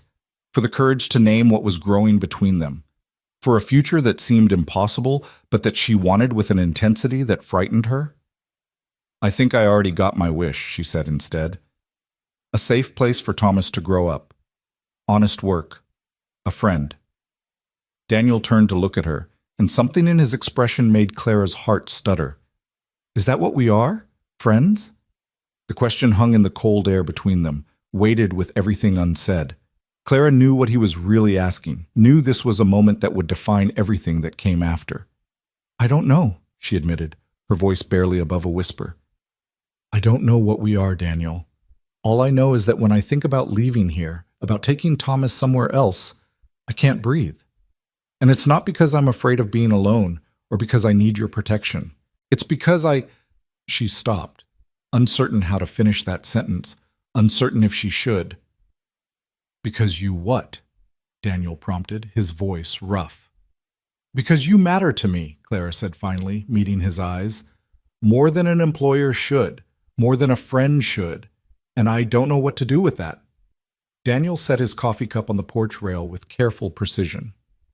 Can I tell you something I probably should have said weeks ago? Clara nodded, not trusting her voice. When I heard about the auction, when I heard they were selling James Whitfield's widow, I told myself I was going because I owed him, because he saved my life and this was my chance to repay that debt. And that was true at first. He paused, his jaw working. But then I saw you on that platform, saw you standing there with your chin up and your baby in your arms, and you were so damn brave, Clara, so strong. And I knew in that moment that even if you'd been a complete stranger, even if I'd never heard the name Whitfield before, I would have gotten you off that platform. I would have paid whatever it took. Clara's breath caught. Why? Because I looked at you and saw someone worth saving, someone worth protecting. And these past 2 months living here with you, watching you build a life out of nothing, watching you with Thomas. He stopped, took a breath. I've been alone for 20 years because I was convinced I didn't deserve anything else. Convinced that caring about someone was just setting myself up to lose them. But you've made me remember what it feels like to want something more than just survival. To want a future that includes more than just getting through another winter. Thomas made a sleepy sound against Clara's shoulder, and she bounced him gently, her eyes never leaving Daniel's face. What are you saying? I'm saying that somewhere along the way, this stopped being about debt or employment or convenience. I'm saying that I care about you, Clara, about you and Thomas both. And I know it's too soon. I know you're still grieving James. I know I have no right to— Stop, Clara interrupted, her free hand reaching out to touch his arm. Just stop. You're right that it's complicated. You're right that it's too soon by any conventional measure. But nothing about this situation has been conventional from the start, has it? Daniel's hand covered hers where it rested on his arm. No, nothing about this has been normal. I cared about James, Clara said carefully. I married him, bore his child, but our marriage wasn't some great romance, Daniel. He was a kind man who offered me a way out of a difficult situation, and I took it. We were partners more than we were lovers. And when he died, she paused, gathering her thoughts. I grieved for the future we'd planned, for the father Thomas would never know. But I can't say I grieved for a love that never quite existed in the first place. Clara, let me finish. What I'm trying to say is that I felt more in these 2 months with you than I felt in 2 years with James. I felt seen, valued, protected. I felt like myself instead of just a wife, or a widow, or a debt to be paid. You've given me that, Daniel, and Her voice broke slightly. I don't want to lose it. I don't want to lose you. Daniel's other hand came up to cup her face, his thumb brushing away a tear she hadn't realized had fallen. You won't. I'm not going anywhere, Clara. I promise you that. Don't make promises you can't keep, Clara whispered. Life is too uncertain. People leave, people die, things fall apart. Then let me promise you this, Daniel said, his voice firm. For as long as I'm breathing, for as long as you'll have me, I will stand between you and anything that tries to hurt you. I will work every day to make this place a home for you and Thomas. I will care for you both with everything I have. That's not a romantic promise, Clara. That's just the truth. The snow was falling harder now, coating their shoulders, their hair. Thomas stirred between them, a warm weight reminding Clara of everything at stake. She looked at Daniel, this scarred, careful man who'd ridden into her life at the worst possible moment and somehow made everything better, and felt the last of her resistance crumble. I want that, she said softly. I want a future with you. I want to build something real here, something that lasts. But I'm scared, Daniel. I'm so scared of hoping for too much. Then we'll be scared together, Daniel said, and he leaned down slowly, giving her time to pull away. When she didn't, when she tilted her face up to his instead, his lips met hers in a kiss that was gentle and careful and full of promise. Clara's eyes closed as she kissed him back, her free arm sliding around his neck, and felt something settle into place in her chest. This was what she'd been afraid to name, afraid to want. This feeling of rightness, of coming home to a person rather than a place. They broke apart slowly, foreheads resting together, breath mingling in the cold air. We should go inside, Daniel murmured, before Thomas turns into a snowman. Clara laughed, a little breathless, a little overwhelmed. Probably wise. Inside, Daniel built up the fire while Clara settled Thomas for his morning nap. When she emerged from the bedroom, she found Daniel standing by the window, watching the snow fall, his expression distant. Having second thoughts already? Clara asked, trying to keep her tone light, even as anxiety twisted in her stomach. Daniel turned, and the look in his eyes was so tender it made Clara's chest ache. No. No second thoughts, just hoping I can live up to what I promised you, hoping I can be what you and Thomas need. You already are, Clara said, crossing to him. She took his hand, lacing their fingers together. You already are, Daniel. The snow continued through the day, and they spent it in quiet domesticity. Clara mending clothes while Daniel worked on ranch accounts, both of them stealing glances at each other when they thought the other wasn't looking. It should have felt awkward, this new awareness between them, but instead it felt natural. Like something that had been building for weeks had finally been acknowledged, and they could stop pretending.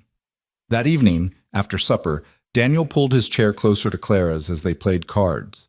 Their knees touched under the table, and neither moved away. When Clara won again, Daniel laughed, really laughed, the sound rusty but genuine, and Clara felt her heart expand with joy. You're definitely hustling me, he accused without heat. Or you're just a terrible card player, Clara countered, grinning. That wounds me, Mrs. Whitfield. I think you'll survive, Mr. Avery. They held each other's gaze, smiling, and Clara thought that if happiness could be bottled, it would look like this moment, snowfall outside, firelight inside, and someone looking at her like she was worth everything. The next week brought more snow, and with it came the realization that winter was settling in for real. Daniel worked tirelessly to prepare, bringing the cattle down from the high meadow, fortifying the barn, laying an extra feed. Clara threw herself into preserving what remained of the garden, pickling and canning until her hands were raw. They worked together with an efficiency born of growing understanding. Daniel would start a task, and Clara would know instinctively what he needed next. Clara would struggle with something, and Daniel would be there to help before she had to ask. They moved around each other in the small cabin like dancers who'd practiced the steps 1,000 times. And at night, after Thomas was asleep, they would sit by the fire and talk. Really talk. About everything and nothing. Daniel told her about the war, about Sarah, about the years of wandering before he'd found this place. Clara told him about her childhood, about her parents' deaths, about the dreams she'd had before life had taught her to stop dreaming. What did you want to be? Daniel asked one evening. Before everything. If you could have been anything. Clara thought about it, about the girl she'd been before grief and hardship had reshaped her. I wanted to teach, like my father. I loved books, loved learning. I thought maybe I could run a school, help children discover that same love. You still could, Daniel said, once Thomas is older. There are families scattered through these mountains. They'd probably be grateful for someone to teach their children. The idea sparked something in Clara, a flicker of possibilities she'd thought extinguished. Do you really think so? I don't see why not. You're one of the smartest people I've ever met, Clara. Seems a waste for all that intelligence to be limited to just keeping my disorganized ranch in order. Clara threw a cushion at him, and he caught it with a laugh. These moments of playfulness were becoming more common, the careful walls they'd both built slowly crumbling with each shared smile, each gentle touch. One night, Clara woke to Thomas crying and found Daniel already in the bedroom doorway, having been roused by his own nightmares. Without speaking, he took Thomas from her arms and walked the cabin with him, murmuring soft reassurances until the baby calmed. Clara watched from the bedroom door, her heart full to bursting at the sight of this hard man being so impossibly gentle with her son. When Daniel finally laid Thomas back in his cradle, he turned to find Clara watching him. "Sorry if I overstepped," he said quietly. "I heard him cry and just—" "You didn't overstep," Clara assured him. "Thank you for helping, for caring about him." "He's easy to care about." Daniel paused at the bedroom door. "You both are." After he left, Clara lay awake for a long time, thinking about how thoroughly her life had changed. 4 months ago, she'd been standing on an auction platform, certain her life was over. Now she was lying in a warm bed in a home she'd helped build, with a man she was falling for sleeping in the next room, and her son safe in his cradle beside her. It wasn't the life she'd planned. It wasn't the life she'd imagined when she'd married James and headed west with stars in her eyes, but somehow, impossibly, it was better. It was real and solid, and hers in a way nothing had ever been before. November gave way to December, and the snows deepened. True to Daniel's warnings, they became isolated, cut off from town by drifts that reached the cabin windows. But instead of feeling trapped, Clara felt cocooned. Safe. The world might be frozen outside, but inside the cabin there was warmth and light, and something that felt dangerously close to happiness. On a particularly cold evening, with the wind howling around the cabin walls, Daniel taught Clara to dance. There was no music except what they made themselves, Daniel humming an old waltz while Clara laughed at her own clumsy steps. Thomas watched from his high chair, clapping his hands in delight as his mother spun in circles, her skirts swirling. "You're not as bad as you think," Daniel said, his hand warm at her waist. "You're just being kind," Clara countered, but she was breathless with laughter and didn't care about her missteps. "I'm being honest." Daniel pulled her closer, and they swayed together in the firelight. "You're graceful, Clara, in everything you do." The compliment made Clara's cheeks warm. "Careful, Mr. Avery, flattery will get you everywhere." "Will it now?" His voice had dropped lower, intimate. "And where exactly would I want to get to?" Clara's breath caught at the suggestion in his tone. They'd been careful these past weeks, stealing kisses, but never letting things go further, both aware of propriety and Thomas's constant presence. But in this moment, with the storm raging outside and the firelight casting dancing shadows, propriety felt very far away. "Daniel?" she whispered, not sure what she was asking for, but knowing she wanted something more than these careful boundaries they'd drawn. Daniel's hand tightened at her waist. "Tell me to stop, and I will. Tell me this is moving too fast, and I'll step back." "But Clara, He stopped, searching her face. "I want this to be real. I want us to be real, and I know there are proper ways to do these things, courting and announcements and all that. But we're snowed in on a mountain and there's no one here but us, and I don't care about proper," Clara interrupted. "I care about what's true. And the truth is, I want this too. Want us. Want a future that's ours to build together." "Then marry me," Daniel said, the words tumbling out like he'd been holding them back for weeks. "Not because it's practical or proper. Not because you need protection, or I need a housekeeper. Marry me because I love you, Clara Whitfield. Because I want to be Thomas's father and any other children we might have. Because I want to wake up next to you every morning for the rest of my life." Clara's eyes filled with tears. "You love me?" "God, yes. I've been half in love with you since I saw you on that platform, and completely in love with you since about a week after you got here. I tried to fight it, tried to tell myself it was too fast, too complicated. But you're the strongest, bravest, most incredible woman I've ever known, and I don't want to spend another day pretending I don't love you." "I love you too," Clara said, the words feeling like freedom. "I tried not to. Tried to be sensible and cautious. But you make me feel safe and seen and valued in ways I never have before. You look at Thomas like he's already yours. You've given us a home when we had nothing. How could I not love you?" Daniel's smile was transformative, lighting up his whole face. "Is that a yes, then?" "That's a yes," Clara laughed through her tears. "Yes, Daniel Avery, I'll marry you." He kissed her then, deep and sure, his hands cupping her face like she was precious. Clara kissed him back with everything she had, years of loneliness and fear and grief pouring out of her, and being replaced with hope and love and the promise of a future she'd thought lost forever. Thomas chose that moment to bang his wooden spoon against his high chair tray, demanding attention, and they broke apart laughing. "I think he approves," Daniel said, sweeping the baby up into his arms. "What do you say, Thomas? Want me to be your papa?" Thomas grabbed Daniel's nose and giggled, and Claire's heart felt so full she thought it might burst. This was her family now. This scarred cowboy and her happy baby and a cabin in the mountains. It wasn't what she'd planned, wasn't what she'd dreamed of as a girl, but it was real, and it was hers, and it was more than enough. "We should do it properly," Daniel said later, after Thomas was asleep and they sat before the fire, Clara tucked into his side. "As soon as we can get to town, we'll see the preacher, make it legal." "We could wait until spring," Clara suggested. "Have a proper ceremony with witnesses and—" "I don't want to wait," Daniel interrupted. "We've already wasted too much time being careful. Life's too short, Clara. I learned that when Sarah died. I learned it again in the war. We get now, and that's all we get. So let's not waste it." Clara thought about James, about how his big dreams had always been just out of reach, always something to work toward but never quite achieve. Daniel was different. Daniel understood that happiness wasn't something you chased toward the horizon, it was something you built right where you stood. "Then as soon as the road's clear," Clara said, snuggling closer into his warmth, "we'll ride to town and make this official." "Mrs. Avery," Daniel said, testing the name. "Clara Avery, I like the sound of that."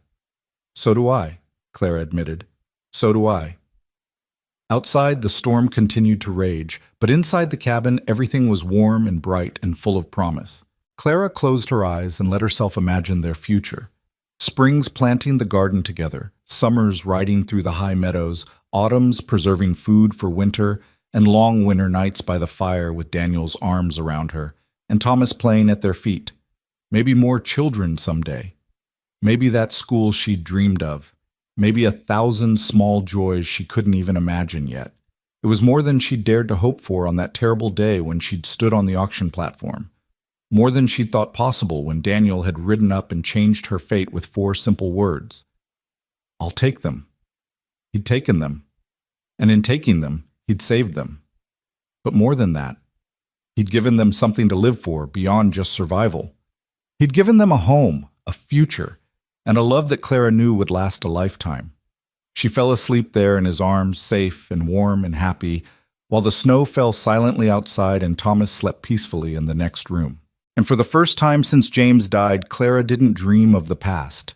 She dreamed of the future, bright and full of possibility, and theirs to shape however they wanted. Tomorrow they would wake to the same snowy isolation, the same ranch work, the same challenges of mountain life. But they would face it together now, bound by love instead of just circumstance. And that, Clara thought as sleep finally claimed her, made all the difference in the world. The blizzard that had trapped them lasted 3 more days, each one bringing Clara and Daniel closer in ways that went beyond the physical confines of the cabin. They talked about everything, their childhoods, their fears, their dreams for the ranch. Daniel spoke more about Sarah than he ever had before, and Clara found she wasn't jealous of the ghost. How could she be, when that loss had shaped Daniel into the man he'd become, the man who understood grief and survival and the courage it took to love again? On the 4th morning, Clara woke to silence. Not the howling wind that had been their constant companion, but actual silence. She rose carefully, trying not to disturb Thomas, and padded into the main room to find Daniel already at the window. "It stopped," he said without turning around. Finally stopped. Clara joined him, and together they looked out at a world transformed. Snow had buried everything, the fences, the woodpile, half the barn door. The sun was just cresting the mountains, turning the snow to gold and pink, and the sky was the clear, piercing blue that only came after a storm. "It's beautiful," Clara breathed. It's going to be hell to dig out, Daniel countered, but there was no real complaint in his voice. But yes, it's beautiful. He turned to her then, and in the early morning light, Clara could see every line of his face, every scar, every mark left by hard years and harder choices. But she could also see the softness there now, the tenderness that had replaced some of that old wariness. "Good morning, Mrs. Avery-to-be," he said softly. Clara's heart did that little flip it had been doing every time he referenced their future together. "Good morning, Mr. Avery-to-be official." He kissed her then, slow and sweet, his hands gentle on her waist. They'd kissed many times over the past few days, but it still made Clara's breath catch, still made her feel like a girl instead of a widow with a child and a past full of hard edges. "I should start digging us out," Daniel said when they finally broke apart. "The horses need exercise, and we're getting low on some supplies. Might be able to make it to the Crawleys' place by tomorrow if the road's not too bad." "And then to town?" Clara asked, unable to keep the hope from her voice. "And then to town," Daniel confirmed, "to make you properly mine."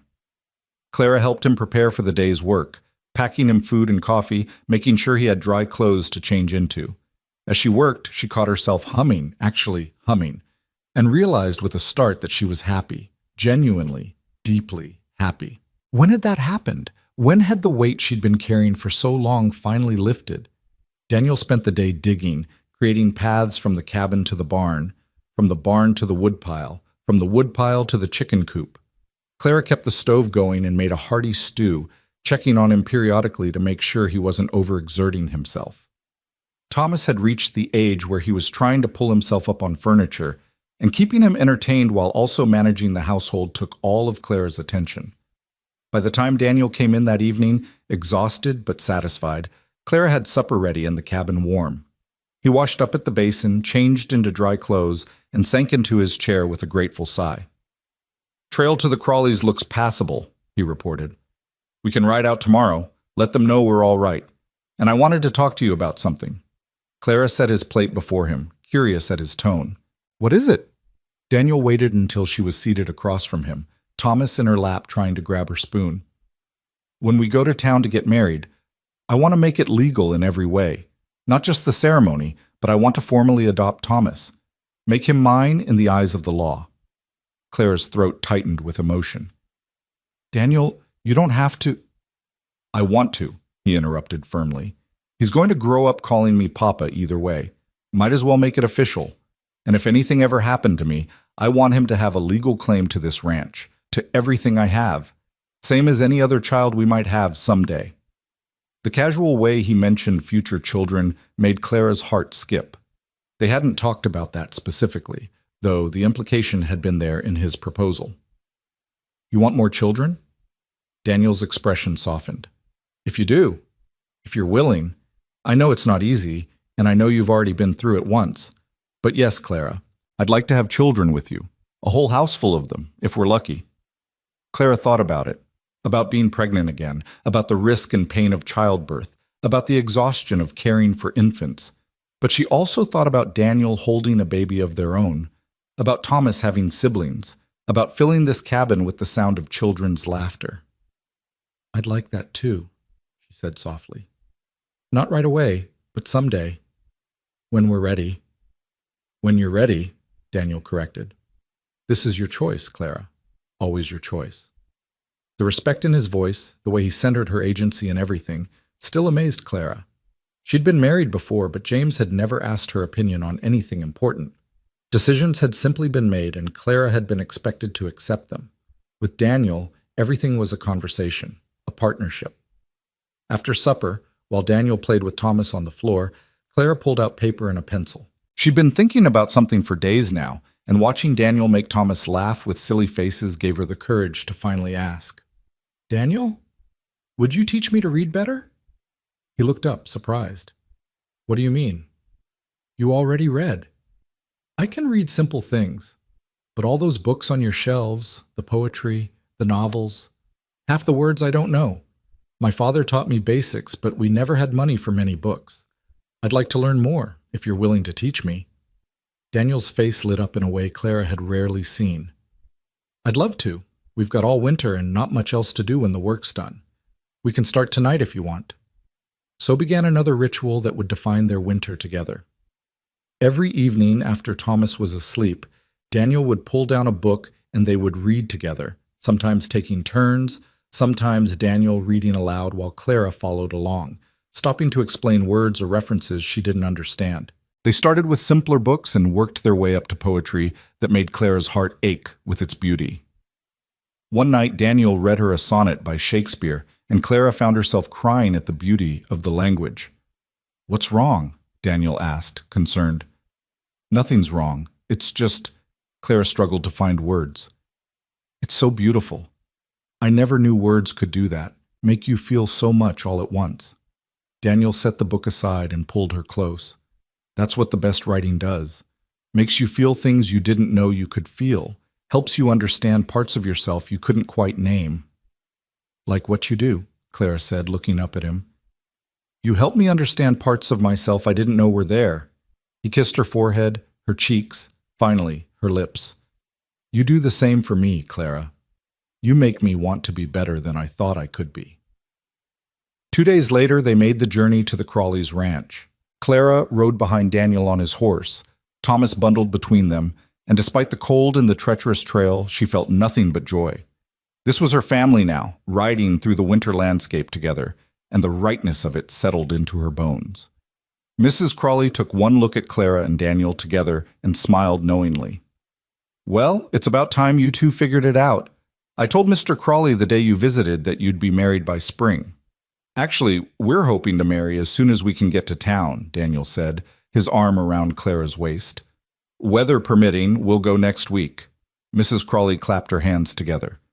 "Oh, that's wonderful. And don't you worry about this little one."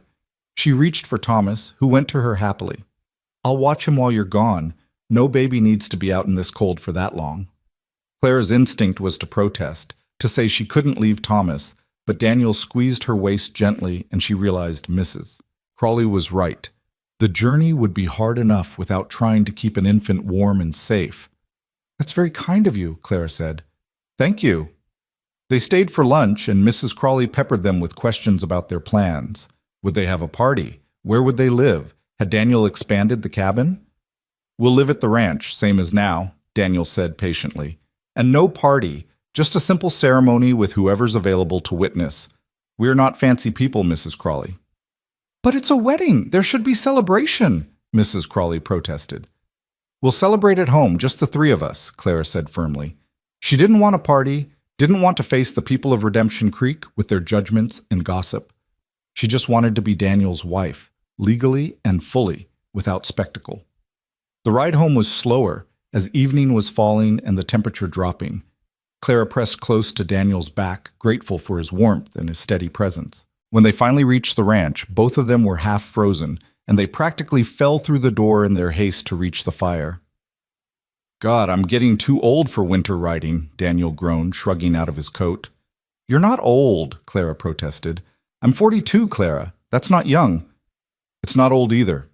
She came to him, helping him with his boots. "You're strong and healthy, and you can work circles around men half your age." Daniel caught her hands, pulling her up to face him. "And you're 26 with your whole life ahead of you. Are you sure you want to tie yourself to an aging rancher who's already got more gray hair than black?" Clara reached up to touch that silver-threaded hair, so familiar now she couldn't imagine him without it. "I'm sure. I'm more sure of this than I've been of anything in my entire life. Even though I'm moody and stubborn and have nightmares most nights? Even though. Maybe because of it. You're real, Daniel. You don't pretend to be perfect. You've been broken and put yourself back together, and you're still standing. That's worth more than any smooth-talking charmer who's never faced hardship." "How did I get so lucky?" Daniel asked, wonder in his voice. "We both got lucky," Clara corrected. "We found each other when we needed it most." The following week crawled by as they waited for another clear spell. Daniel used the time to work on projects around the ranch, fixing things that had been neglected, building a new chicken roost, starting work on an addition to the cabin that would give them a proper bedroom separate from the main living area. "For privacy," he explained when Clara asked. "Especially once Thomas gets older, and if we're going to have more children, we'll need the space." Clara helped where she could, holding boards while Daniel nailed them, fetching tools, offering suggestions. Working alongside him felt natural now, their rhythms synchronized in ways that spoke of growing intimacy and understanding. One afternoon, while Daniel was in the barn, Clara pulled out her best dress, the gray one Daniel had bought her in Redemption Creek, and examined it critically. It was nice enough, but hardly special. Was this really what she wanted to wear to marry the man she loved? She thought about the bolt of dark blue fabric in the supplies Daniel had purchased, fabric she'd been saving for curtains. But curtains could wait. A wedding dress, even a simple one, was more important. For the next 3 days, Clara sewed whenever she had a spare moment. The dress was simple. No lace or fancy trim, just clean lines and careful stitching, but the color brought out her eyes, and when she tried it on in private, she felt beautiful for the first time in longer than she could remember. She hid the dress in the bottom of the chest in the bedroom, wanting it to be a surprise for the wedding day. Finally, the weather broke. Daniel checked the sky at dawn and declared they could make the journey if they left immediately. Clara bundled Thomas in every warm thing she could find, packed bags for all of them, and tried to calm the butterflies in her stomach. "Nervous?" Daniel asked as they prepared to leave. "Terrified," Clara admitted. "Not about marrying you. About that I'm certain, but about going back to Redemption Creek. About facing people who saw me at my lowest." Daniel took her face in his hands. "You walk in there as my bride-to-be, Clara. Not as someone who was auctioned, not as a woman in debt. You walk in there as someone who survived something terrible and came out stronger. Let them see that strength. Let them know they didn't break you." His words gave her courage. She straightened her spine, lifted her chin, and nodded. "All right, let's go make me Mrs. Avery." The journey took most of the day. They stopped at the Crawleys to leave Thomas, and Clara had to fight back tears as she handed her son over. It was only for a day and a night, she reminded herself. He'd be safe and loved and well cared for. "You go marry your man," Mrs. Crawley said firmly. "This little one will be here waiting when you get back." They reached Redemption Creek as the sun was setting, painting the sky in shades of orange and purple.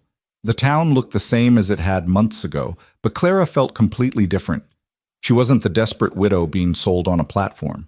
She was Clara Whitfield, soon to be Clara Avery, and she was choosing her future instead of having it chosen for her. Daniel got them a room at the boarding house. 2 rooms, actually, to maintain propriety until after the ceremony. Mrs. Henderson fussed over them, clearly delighted by the news of their impending marriage. "I knew it," she crowed. "I told everyone that Mr. Avery was a good man and that things would work out well for you, Mrs. Whitfield. Oh, this is wonderful news." That evening, Daniel went to speak with Reverend Michaels about performing the ceremony the next day, while Clara stayed in her room and tried to calm her racing heart. Tomorrow she would be married. Tomorrow she would stand before God and witnesses and bind herself to Daniel Avery for the rest of her life. The thought should have terrified her. Instead, it filled her with peace. Daniel returned with good news. Reverend Michaels had agreed to perform the ceremony at 10 the next morning. "He seemed genuinely happy for us," Daniel reported. "Said he'd been praying you'd find happiness after everything that happened." "Did you see anyone else?" Clara asked. "A few people. Word's already spreading that we're here to get married. Expect people to turn out for the ceremony whether we want them to or not." Clara's stomach clenched. "I don't want a spectacle, Daniel." "It won't be. Just a few curious neighbors. And if anyone says anything inappropriate, they'll answer to me." His voice carried a steel edge that reminded Clara of the way he'd handled Hutchins. They said goodnight at Clara's door, and Daniel kissed her softly. "Get some rest. Tomorrow's a big day." But Clara couldn't rest. She paced her small room, tried on her blue dress 3 more times, attempted to read but couldn't focus. Finally, she gave up and sat by the window, watching the stars and thinking about the strange journey that had brought her to this moment. 6 months ago, she'd been standing on an auction platform, certain her life was over. Now she was hours away from marrying a man who treated her like she was precious, who wanted to adopt her son, who'd given her not just shelter, but a home and a future. She thought about James, about the marriage they'd had. She'd cared for him, mourned him, but she'd never felt this bone-deep certainty that she was exactly where she was meant to be. With Daniel, everything felt right in a way nothing ever had before. Morning came too slowly and too fast all at once. Clara dressed carefully in her blue dress, pinned up her hair, and studied herself in the mirror. She looked different than she had on her wedding day with James. Older, yes, but also stronger. More certain. This wasn't a desperate grab at security. This was a choice made with full knowledge and full heart. Daniel was waiting for her downstairs, and when he saw her, his expression made every nervous moment worth it. "Clara," he breathed, "you're beautiful." He'd dressed in his best clothes, a black suit that looked new, a crisp white shirt, his boots polished to a shine. He looked handsome and solid and real, and Clara's heart swelled with love for this man who'd saved her in every way that mattered. "You clean up pretty well yourself, Mr. Avery," she said, taking his offered arm. They walked to the church together, and Clara was surprised to find her nervousness fading with each step. This was right. This was good. Whatever happened in the church, whatever people said or thought, didn't matter. What mattered was the promise she was about to make, the future she was about to claim. The church was small but beautiful, with morning light streaming through stained glass windows. As Daniel had predicted, there were people scattered in the pews: Mrs. Henderson, the Crawleys who'd made the trip despite the roads, Paulson from the general store. A handful of others Clara recognized but didn't know well. And in the front row, looking uncomfortable but present, was Jonathan Griswold, the banker who'd ordered her auction, the man who'd treated her like property. Clara's step faltered, but Daniel's arm tightened under her hand. "Steady," he murmured. "He doesn't matter anymore. He never mattered." Reverend Michaels waited at the altar, his Bible open, his expression warm. As Clara and Daniel took their places before him, the Reverend smiled. "Dearly beloved," he began, and Clara barely heard the familiar words. She was too focused on Daniel, on the way he was looking at her like she was the only person in the world. When it came time for vows, Daniel's voice was steady and sure. "I, Daniel Avery, take you, Clara Whitfield, to be my lawfully wedded wife. I promise to love you, protect you, and stand by you in all circumstances. I promise to be a father to your son and to build a life with you that honors both what we've lost and what we've found. I promise to cherish you all the days of my life." Clara's voice shook as she repeated similar vows, but the words came from her heart. "I, Clara Whitfield, take you, Daniel Avery, to be my lawfully wedded husband. I promise to love you, support you, and stand by you in all circumstances. I promise to build a home with you, to face whatever comes with courage, and to cherish you all the days of my life." The Reverend produced a ring, a simple gold band that Daniel must have purchased without Clara knowing. Daniel slipped it onto her finger, and Clara felt tears streaming down her cheeks. "By the power vested in me by the territory of Montana, and by God Almighty, I now pronounce you husband and wife. Daniel, you may kiss your bride." Daniel's kiss was gentle but thorough, full of promise and love and relief that they'd finally reached this moment. When they turned to face the small congregation, Clara saw approval and happiness on most faces. Even Griswold looked grudgingly pleased. After the ceremony, people came to congratulate them. Mrs. Henderson had arranged for a small celebration at the boarding house. Nothing fancy, just cake and coffee, and Clara found herself overwhelmed by the genuine warmth most people showed. Mrs. Crawley pulled her aside at one point. "I'm so happy for you, dear. You and Daniel are good for each other. Anyone can see that." "Thank you for watching Thomas," Clara said, "for helping make this possible." "Oh, it was my pleasure. He's a darling baby. You hurry back to him. I know you must be missing him terribly." They were preparing to leave when Griswold approached. Clara stiffened, but Daniel's hand at her back steadied her. "Mrs. Avery," Griswold said formally. "Mr. Avery, I wanted to wish you well." "Thank you," Daniel said coolly. Griswold shifted uncomfortably. "And I wanted to say, I'm glad things worked out for you, Mrs. Avery.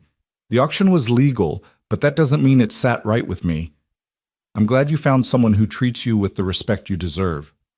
It wasn't quite an apology, but it was close. Clara nodded, accepting the olive branch. "Thank you, Mr. Griswold." After he left, Daniel leaned down to whisper in her ear, "You're more gracious than I would have been." "He's not worth holding a grudge over," Clara whispered back. Not when we have so much to look forward to. They left Redemption Creek as the sun was setting, retracing their path to the Crawleys' ranch. Mrs. Crawley met them at the door with Thomas in her arms, and Clara's heart leapt at the sight of her son. He was perfect, Mrs. Crawley reported. Ate well, slept well, charmed everyone who saw him. Clara took Thomas, holding him close and breathing in his familiar baby smell. Thank you so much.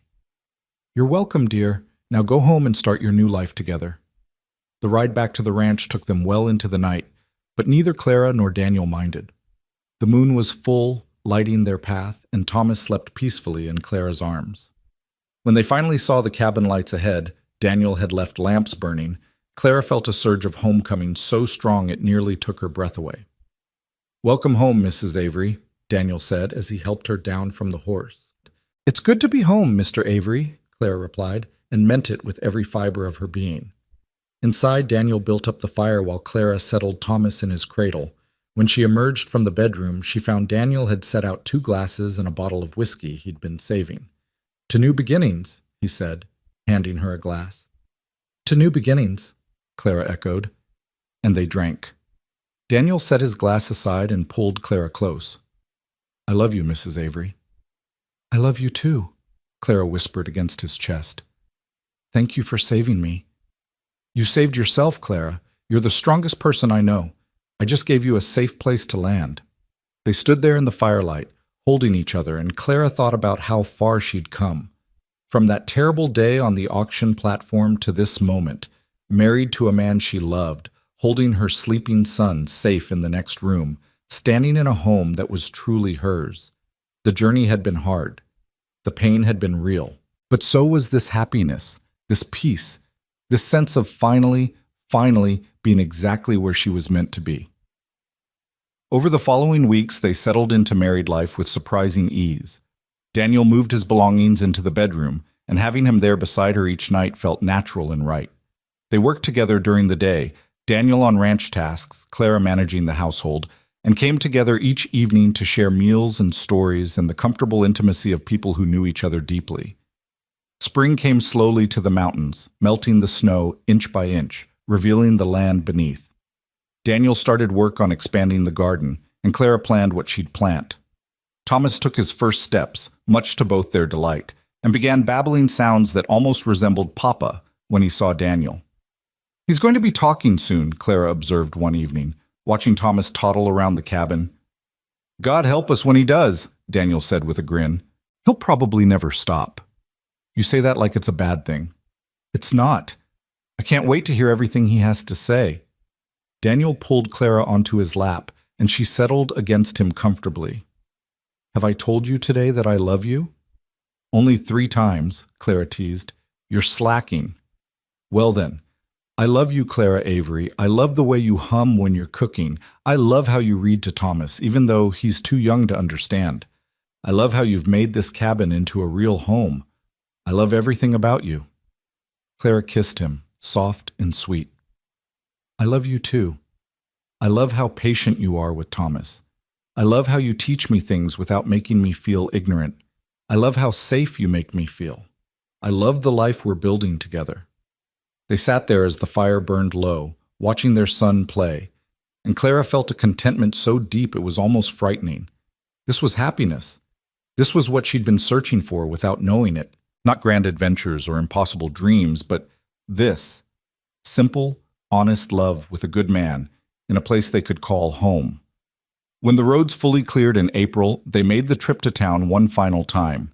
Daniel had arranged for the legal adoption of Thomas to be finalized, and Clara stood in the courthouse watching her husband sign papers that made him officially Thomas's father. The baby, no longer quite so much a baby anymore, sat on Daniel's hip and grabbed at the pen, making everyone laugh. Thomas Daniel Avery, the clerk read from the finalized papers. Congratulations, Mr. and Mrs. Avery. It's all official now.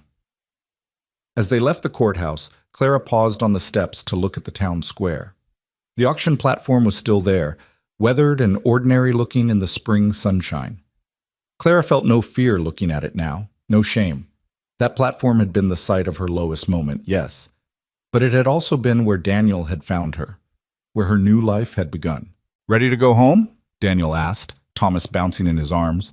Clara took one last look at the platform, then turned to her husband and son. "Yes, let's go home." They rode back to the ranch as the afternoon sun warmed the earth and birdsong filled the air. The meadows were turning green, wildflowers were beginning to bloom, and everything felt alive with possibility. As they crested the final rise and saw their cabin nestled in the valley below, Clara felt her heart swell with gratitude. This was home.